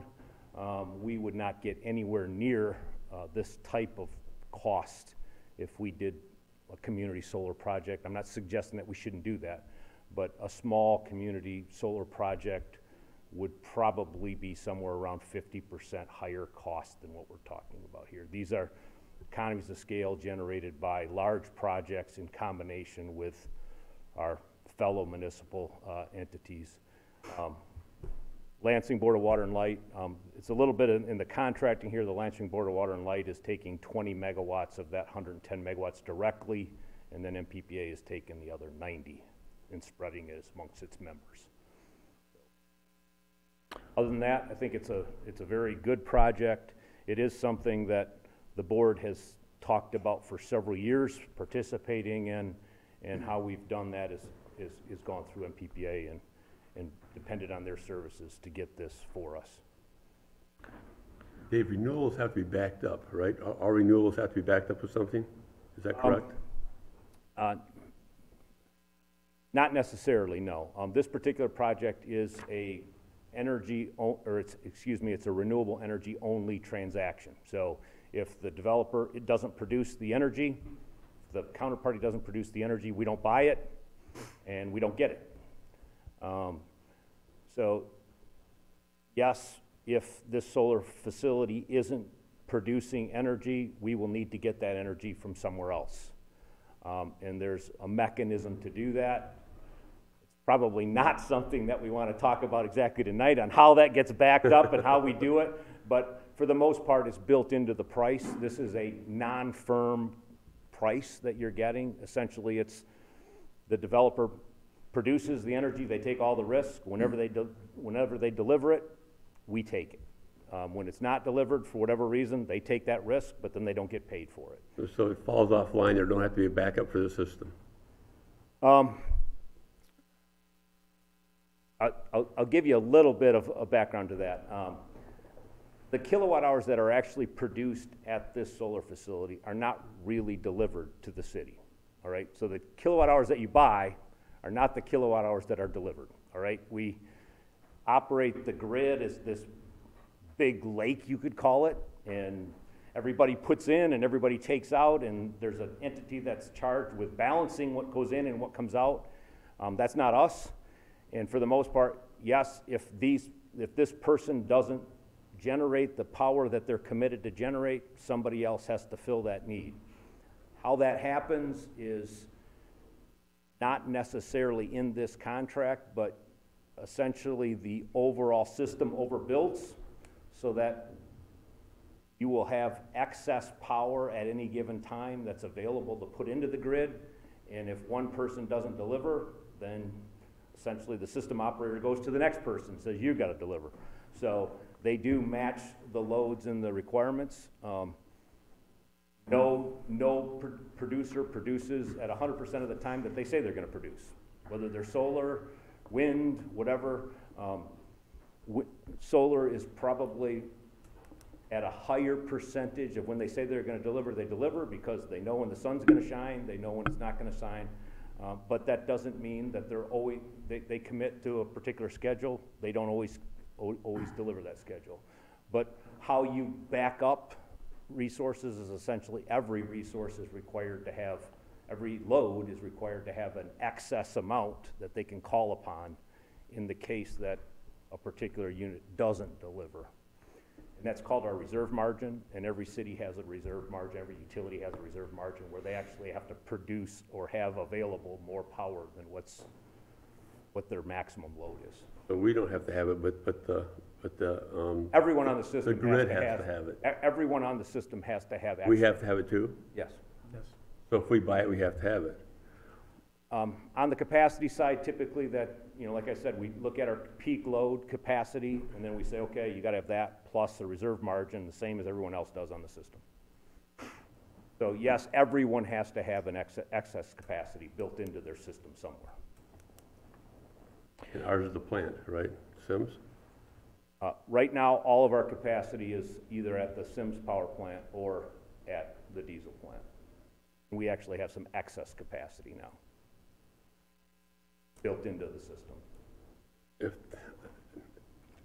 the plant shut down, we don't have that, though, do we back up? I know it's complicated, Dave. I'm just going. And I don't want to belittle your question because they're very good ones. I'm just suggesting that in this particular instance, this particular contract is a essentially a non-firm type contract that we will have to, as we plan for other resources. Obviously, the solar project is going to be available during the day. Wind projects are available when the wind blows. There are other projects that are available when we call upon them to run. So the idea behind a diversified portfolio is you take the benefits of all of these particular resources and you make sure that both individually and as a system, we have enough available all the time so that, and typically, a lack of generation is not the reason we lose power to our customers, all right? That's not why we lose. We don't have outages, we don't have problems because somebody isn't fulfilling their generation obligations. That's really not why we have outages on the system. We have outages on the system because tree limbs fall on our lines and accidents hit poles and different things like that. We typically do not lose power to our customers because the generation resource isn't backed up properly or something like that. So I think those are all valid concerns from a planning perspective, that you have adequate power available to produce energy, but that really doesn't affect our reliability. Our reliability is more a function of distribution-related matters. The lines that we construct, how we construct them, whether we adequately maintain clearances with trees, that sort of thing. Those are really where our outages are caused by, not by some generator not producing when it should be producing. Yeah, I understand that. Okay, all right. The Pegasus wind project that we bought into a year or two ago, is that, does that run into some issues? Yeah, so I think it was pointed out earlier, we have a state requirement that at this point in time says we got to buy 10% renewable energy. It's going to 15%. So a year and a half or so ago, I came before you and I said we were at about 9% right now. This Pegasus wind project was going to get us to 15% because it's about 6% of our needs. This happens to be almost identically sized from an annual perspective. About the same amount of energy is coming from this project that we anticipate from the Pegasus project. So it's about another 6% of our total needs. That Pegasus project, if you follow the wind development on the other side of the state, there was a lot of wind that was being proposed in the Thumb area, and Many of those projects have stalled or been canceled entirely. The Pegasus wind project that we approved, actually it was a supplement to another one that we purchased before that that stalled. The Pegasus wind project is in the final stages of approval. One of the last things that they need to get is to get a FAA permit for wind turbines operating near an airport. And my understanding is they have about half of the permits for their turbines, but the other half are being questioned to whether they're too close to the runways and all sort of things. So the developer of that project is saying, we think we're going to get all the permits that we need and get you the full amount. But one of the things that I brought up here is that we may not get that full 6%. So this is kind of a backup to a backup. We might not get that full 6%. And if they don't, there's some penalties in their contract that, you know, they'll have to actually pay us some money, but we will have to go out and buy some additional solar power. So if Pegasus and this one come online, we will actually be about 20% of our needs will be in renewable, which is above the state requirements. But if the Pegasus doesn't get fully developed, and this one will get us to that 15% that we need to get to. In any event, you don't pay anything until unless they're producing. Correct. This is just it's just a contract for the stuff that they produce. Developer, if they for Right. some reason don't Okay. develop, in fact, actually in these contracts as well as the Pegasus contract, if they don't start delivering when they say they're going to deliver, there's some penalties that will go back to MPPA and then back to the participants. Okay. So there's some contractual provisions in there that do require them to generate, and for the most part, we get paid for our inconvenience if they don't. Okay. All righty. Any other questions? So this looks like a great opportunity to me. It looks like an opportunity to buy power at a lower rate for a long period of time. Yeah. What are the risks over a 25-year period? Would the risk be that you're locked into a high price, or what other downside might there be to this length of this contract? Whenever you take a position in the marketplace, you can either be, we call that a forward, you're taking a forward position, right? And I know your company buys gas, and when you go out and you say, well, I'm going to lock in the price for 20 years, that price can either be below market or it can be above market. And it's, in all likelihood, this particular project right now, it's a very competitive price. That 4 cents a kilowatt hour or $4.40 a megawatt hour is about what we're paying right now for the fuel only at Sims. So that's a very, very competitive price. It does have a built-in escalator at 2% per year. So your guess, is power cost going to exceed 2% per year? Again, that's I used to say these are no-brainers. Go ahead and do it. Until we had I was involved in the original landfill gas projects that Grand Haven bought into, and at the time everybody said these are great contracts. You're never going to get renewable energy any cheaper. And right now those contracts are at about $100 a megawatt hour. So you're almost 40% of that level in this contract. So did anybody make a mistake then? No, I'm not suggesting that, but they made decisions based on their best guess of where they thought they were going to be, and those contracts didn't and now we're trying to renegotiate our ways out of those contracts because they're so high priced. But as far as this particular price right now, it looks very competitive to what we're paying right now, and our costs will actually go down. Now, the interesting thing about these two projects, one of the projects is anticipated to be online the end of 2020. The other project is anticipated to be online at the end of 2021.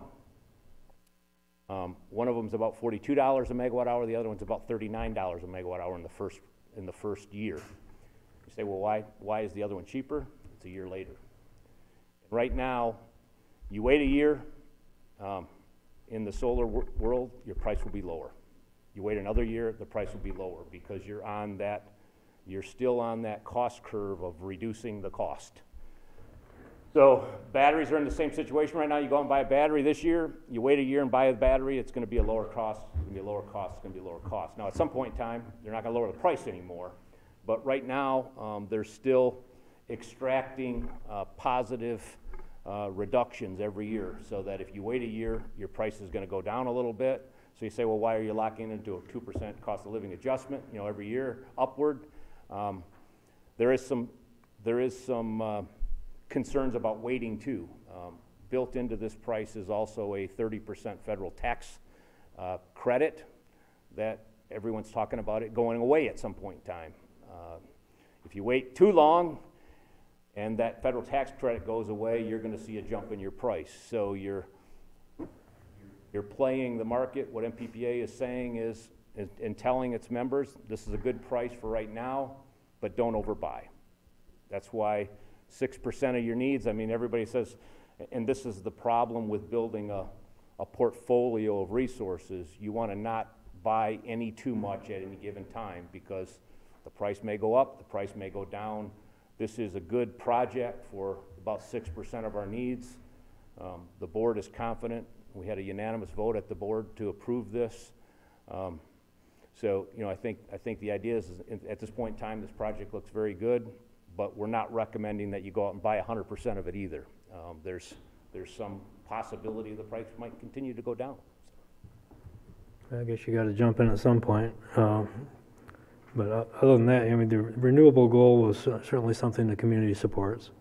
Buying into that, even though somebody else may get the actual kilowatts, that's irrelevant. The fact that we're supporting the industry makes sense to me. And the price-wise, I don't know, it looks like I mean, we're paying like 5.5 cents a kilowatt hour where I work for industrial power, and we have a pretty direct access to it.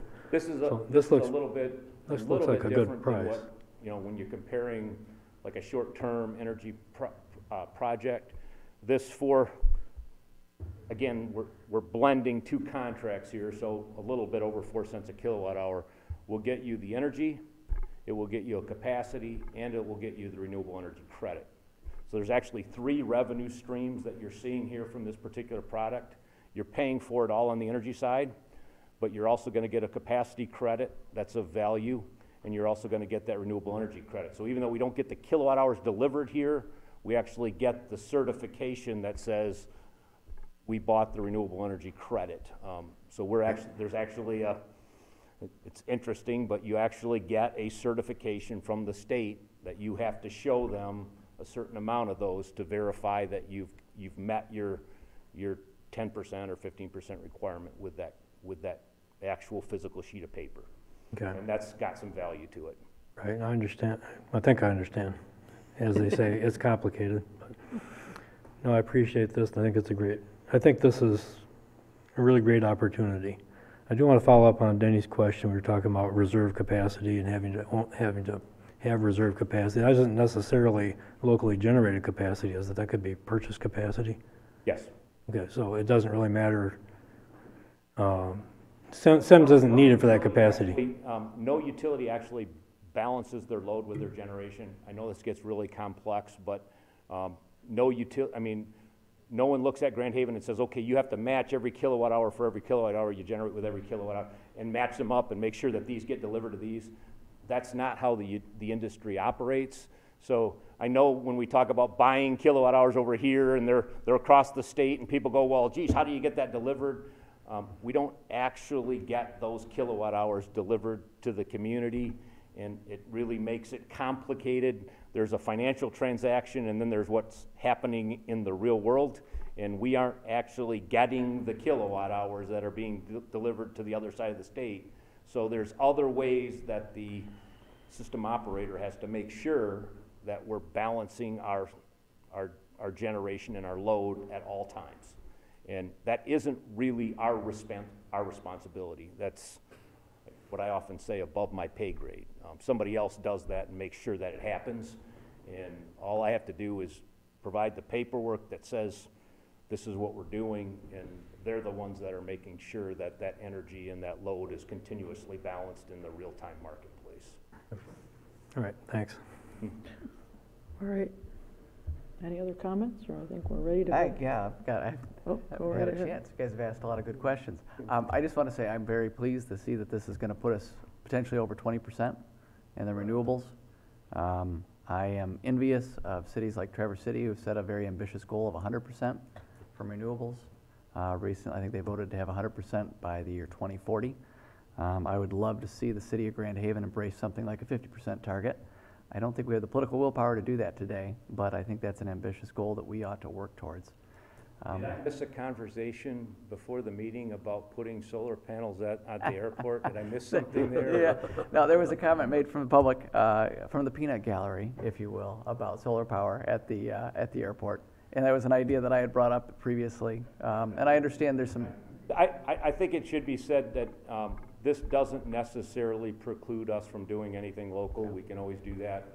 But I think the size and scope that we're talking about here, I have discussions with our board a lot too, and they say, well, why don't we replace 100% of our SIMS reduction with some renewable? And just for a comparison purpose, to generate by solar the amount of kilowatt hours that we generated at SIMS for the last 3 years on average, it would take about 860 acres.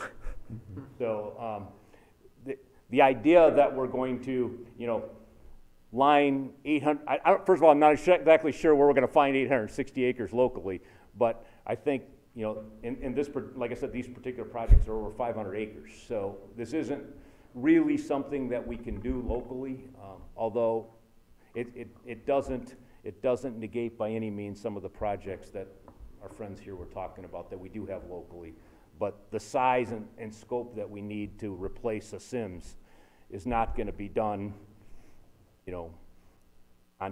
on the roofs of Shape or something like that. We need a lot more kilowatt hours. So it doesn't mean that the airport or the SIMS facility or something may not make a lot of sense for us to put some solar energy there, so we have some local solar generation.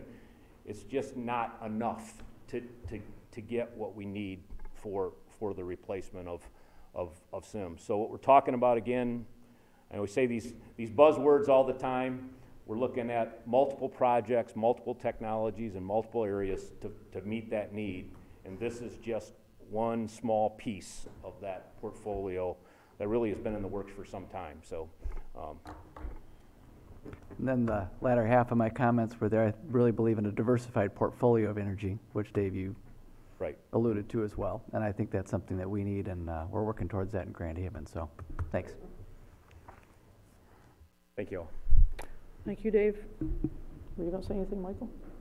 No, I'm not going to say anything. All I'm going to say is that we've been in multiple year contracts since I've been on here with them, so the 25 years doesn't affect me at all. We've done that multiple times for the Board of Light and Power. All right, I think we're ready to vote. Fritz? Yes. Manetza? Yes. Bruger? Yes. Scott? Yes. McCaleb? Yes. All right, next item. Next item is to oppose the legalization of marijuana for general use and encourage the adoption of similar resolutions in opposition to the legalization of non-medical marijuana. Is there a motion? So moved. Support? It's been moved and seconded. I, for one, asked to have this put on the agenda because I think that having legalizing recreational marijuana is going to have implications that we don't have any idea about at this point. When we were at MML, we listened to a conference, or, whoops, you okay? All right. Presentation about what's happened in other states that have done this. And one of the things that, besides the other negative social things that happened, is it creates a whole new bureaucracy all of itself, because you have to hire people to enforce your regulations. And besides, I think the social detriment that it has on the society, targeted toward young people particularly, and then having the bureaucracy that has to enforce that, that's throwing good money after bad. So I ask that we get on, I think there's some 200 organizations that have already said, you know, we want to oppose this. Don't know what's going to happen on Election Day, but that's my feelings on it. If anybody else has comments. I've seen my son and what marijuana did to my son, and I don't know why people would even want to think about legalizing it, but they do, and it's come before the voters now, and I personally, like I said, I had firsthand experience with it. I know what it did. I seen what it did. It's not even something you want to mess around with, you know, and I know people do. I know, you know, they do it illegally, but I'm not in favor of ever making it legal.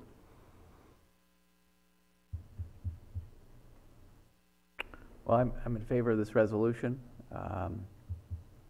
for a number of reasons, but I did get a kick out of last week's presentation with the individual saying that if marijuana were legalized for recreational use and sold in the cities of Grand Haven, there'd be smoke pouring out of every building in the entire city, downtown. I don't really appreciate that level of hyperbole, but you know, their point is taken, and I'm in favor of this resolution to yeah, prohibit the recreational use of marijuana. There's also a number of flaws with the bill that is before Lansing right now, in particular when it comes to money. And I'm paraphrasing a little bit from our MML conference, or whatever the name of it is. The state is going to receive, if a community were to legalize recreational use and the sale of marijuana in their municipality, all of the overhead and expense that city might incur in regulating it and enforcing it and coming up with ways to zone it and so forth, for the first 2 years, every dollar is going to go to Lansing for them to set up their bureaucracy before a penny comes back to local municipalities. And I can't think of a better disincentive for a municipality to set something up like that than that right there. So I'm definitely not in favor of the financial arrangement that the state has proposed. And then finally, I've got a very good friend of mine who is in counseling, deals, as Denny talked about, with a lot of substance abuse. And marijuana is one of the key gateway drugs that he counsels for.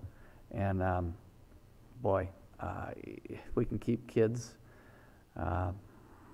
from abusing substances, whatever they may be, and marijuana is one of those low-hanging fruits already, I'm in favor of voting against it. So thank you to the mayor for putting this on the agenda tonight, and I hope we have unanimous support for it. That's it. Any other comments? Yeah, I'll comment. As you all know, there is a ballot initiative going to be in November for legalizing recreational use of marijuana, and like so much ballot initiated law, in general, I would say ballot initiated law is usually bad law. It's usually crafted by private parties out of the public eye, and petitions are circulated and it gets on the ballot, and they're usually non-negotiable, they're inflexible, they're difficult to amend. And I seldom support ballot initiated law. There's another on the ballot for the gerrymandering case, which I think is great, but that's the exception rather than the rule. Most of the time I think that this type of law is a poor way to make law. And if this resolution, and we also saw that, as I was at the MML convention as well, there's a great deal of reservation about the effects of this particular ballot initiative. There again, it was crafted by parties which have a very vested interest in setting it up their way. And if this resolution were specifically about opposing the ballot initiative, I'd support it in a heartbeat, because I think it's a terrible ballot initiative. However, this one is not. It mentions the ballot. It mentions the ballot initiative in passing, basically in the first finding. It goes on to cite a lot of statistics and information, and then says that we are opposed to legalization of marijuana for general use. And so I personally think that the legalization of marijuana is inevitable. It's going to happen. It should be regulated thoughtfully, carefully. The benefits and the disadvantages are going to be a mixed bag. Not much question about it. We've seen other states experiment with this. I don't know, personally, I think that alcohol is a bigger problem than marijuana, but I guess you take your poison. I think that the best approach for the state of Michigan and for the people here is that as legalization takes hold, we have carefully crafted regulations that are flexible, capable of being amended and adjusted as needed. And so I'm not opposed to eventually having legalization of marijuana for general use. I don't think that it's, I know all the statistics here and all the experiences other states have had, but we had the same, I wasn't there for it, but we had the same discussion with prohibition and some of the other social evils that we've tried to deal with over the years. So I'm going to vote against this solely because I think it should have been about the ballot initiative, not about the larger issue of legalization of marijuana for general use. I think that's going to happen. I think that the best we can do is get a handle on it, control it, and make sure that it's regulated in a sensible, flexible manner that's effective. So that's my take on it. Very good. I'm going to support this, but the only thing I don't like is I don't like the whole proposal that's going in front of the people. There's too much. I mean, it's inevitable. You're right, Bob. Marijuana's been around since I was a kid, I can remember, and so has alcohol's been around. I've had members of my family that abused alcohol, I mean, very badly. And definitely during Prohibition, they probably did the same thing. They're going to try and kill it completely. But I'm dead against this proposal that is coming up for us because of the large amount that you'd be able to have. I don't mind people having small amounts, but I think it's a very large amount for each person to have. So I'm going to support this, only for the simple fact is that I just don't like the proposal that's there. I think a different proposal on the ballot for the people would be a little bit more palatable for me. A good example is gummy bears. When kids can get a hold of it, and they don't know if they're eating candy or if they're having, are going to get high. So we need to have some more regulations on it. It's too easy. I know when I was growing up, it was pretty easy for me to get a bottle of booze when I was like 15 years old, and a friend of mine had full beard. He'd walk in the store and he could get it, but I just don't like the proposal that's on the ballot itself right now today. I think we should have had a little bit more insight and a little more say in how much and where and when. I'm going to vote for it. All right. I think we're ready to vote. Manetza? No. Bruger? Yes. Scott? Yes. Fritz? Yes. Michaela? Yes. All right, report by City Council.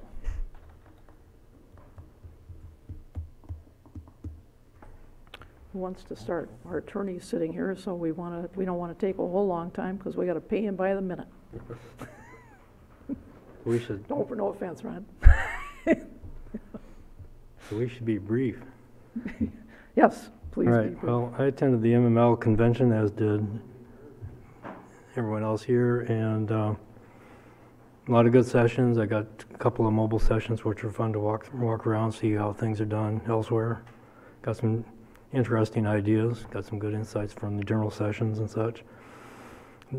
One thing I would like to point out, because it's something that we've dealt with over the past couple of years a lot, is there was a session on the short-term rentals and the regulation thereof, and it was actually being put on by a guy who has something to sell. He sells a service in tracking short-term rentals, but he also had a lot of good information and experience with, throughout the country. But one of the things that our MML lobbyist pointed out to us was that there's a lame duck session coming. Every 2 years we get this. There's going to be a lot of legislators who are termed out or voted out or not coming back and have no political consequences to taking whatever stand they please. So in lame duck, anything can happen. And there's a lot of concern that the legislation that has been lingering in the since last year in April. It was introduced to take away, to preempt our ability to regulate not just short-term rentals, but basically rentals, period, might come back to life. So I would hope that anyone listening would talk to their legislators, their senators, and say, hey, we don't want this to come back. Let's just let it die and go away. Because in the city here, we know how to run our cities. We understand about the short-term rental business and tourism. We are not naive. We also know what makes for a good community, and we were very thoughtful about how we did this. And that's best done at the local level. So hopefully the preemption bill will not come back up, but anything can happen. The best thing we can do is communicate with those who represent us, say, serve your people. So that's what I got. Amen to that, Bob. I also attended. Thanks, Bob, for your comments. I second them. There you go. Hey, I also attended. Thanks, Josh. Bob? No, no. I actually went on a tour for the Latino area and that up on, it was really kind of interesting. It's in Roosevelt Park in Grand Rapids, and how the neighborhood association actually turned the whole thing around, working with Habitat for Humanity and going to the city of Grand Haven and telling them that they don't want any more expansion. That way they like to keep their neighborhood and they like to expand, you know, because they have a large concentrated of young adults there and that. And what they've done up there is they've taken one of the streets that was a truck line and turned it into they took it off the map as no longer being truck accessible, because right on that same street is Cesar Chavez high school their little school, I mean, and these kids have to walk across the street to get to that, so they took control of their whole neighborhood and their whole area and actually turned it around. They're investing in new streets and infrastructure. Grand Rapids Public School is actually going to be building a new high school there for them, and it was kind of interesting to see how the neighborhood and the people came forward and did this initiative themselves and forced the city into listening to them. So it was a very, very good tour, and I met quite a few people. I met this young gentleman who was at the library, and their library is expanded. It's owned by them because Grand Rapids Public Library didn't have the money to build, so they built their own library. And I met a young adult there. Angel was sitting there, and I said, hey, he asked me, what are you here for? And I was telling him I'm here from MML, taking CS, and I says, where are you from? And I go, I'm from Grand Haven. He goes, I was there. He says, man, the water's cold. But it was pretty interesting. I learned quite a bit there, and it's nice to see that people take advantage and take control of their destiny, and they're doing that right there so very much. So it was well worth the trip for me. Awesome. I'd just like to say that I was glad to see all the airport people here to support the airport. I think Earl, in the last 2.5, 3 years, has turned that airport, like I said, from a stagnant airport to a thriving airport. We've seen a lot more activity out there. We've seen more interest out there, and I think things have really turned around out there. In fact, we got store and lock people. We can't get out fast enough to get planes in right now. So hopefully we can continue to see the airport thrive and more activity out there. And I think, again, I think Earl's done a fantastic job out there. And just want to comment on that and just let people know that we have an airport in Grand Haven that's thriving right now. So I just hope continue to see it continue to expand and thrive like it is. Oh, that's to me.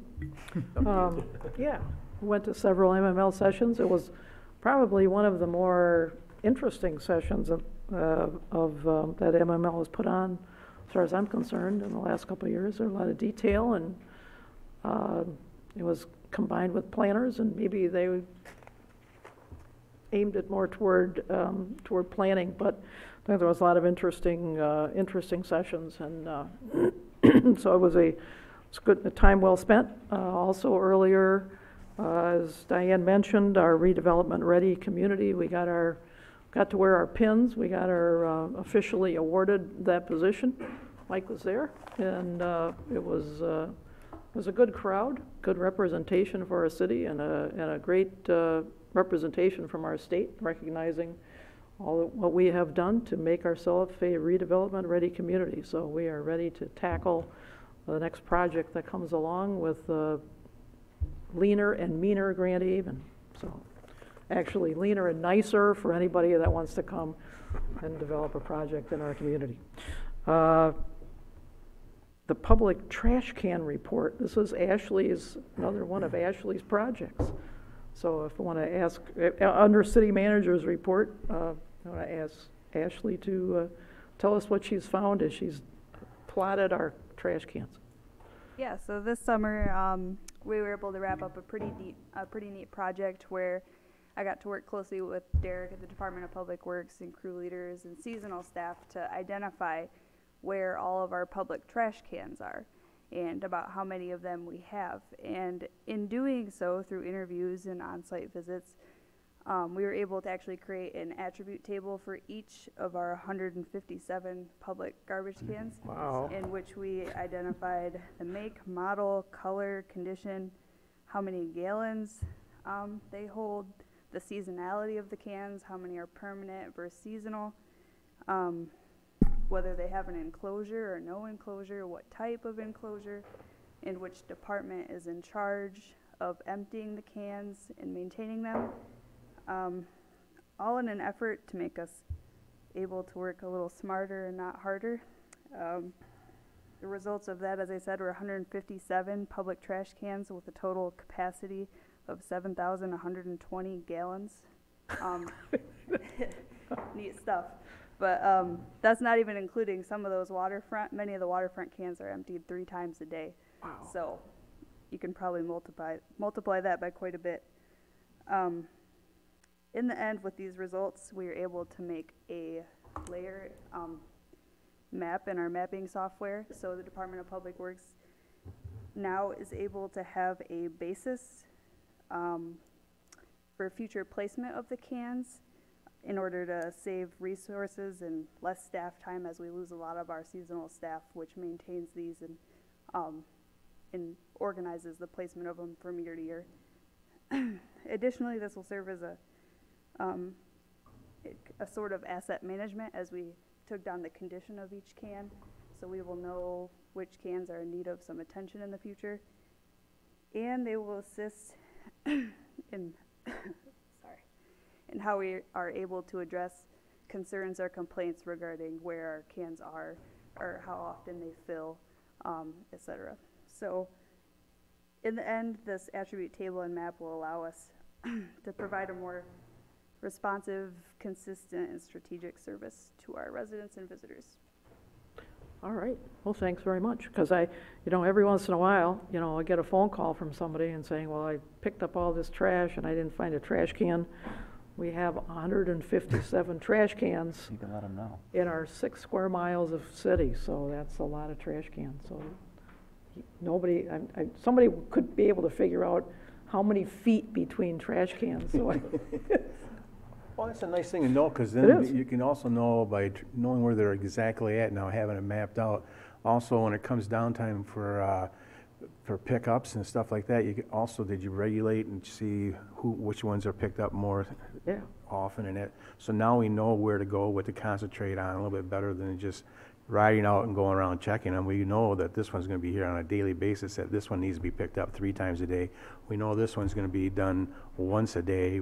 It saves time when it comes down to DPW, so they don't have to spend the time going from the 3 times a day one, and all of a sudden you get out the other one, it's only half full, and then you just, Right. they could have went to the other ones that need to be emptied. And in speaking with the opportunity to speak with some of the seasonal staff to gain insight on what ones have been issues and overflowing versus what ones are underutilized will really assist in our future placement. That's what I was trying to say, yes, thank you.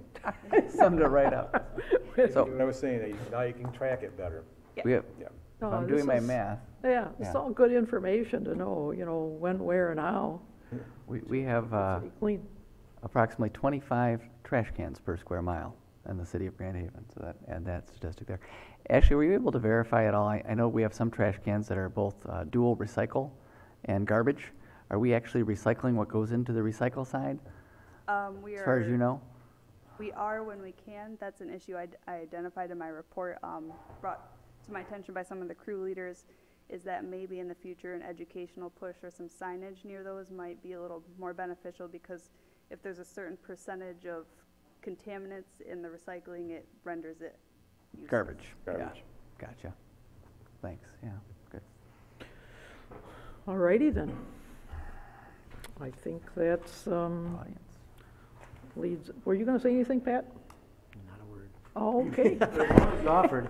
The only thing, you guys covered all that very well, but this is an instance of where we've been getting killed by degrees over the years. Every time someone calls up and says, we need a trash can at the corner of Fifth and Elm, we just go put it there rather than fight the battle, which probably has been a mistake. We've gotten up to 157, and I think we might be able to get that number down to something more manageable.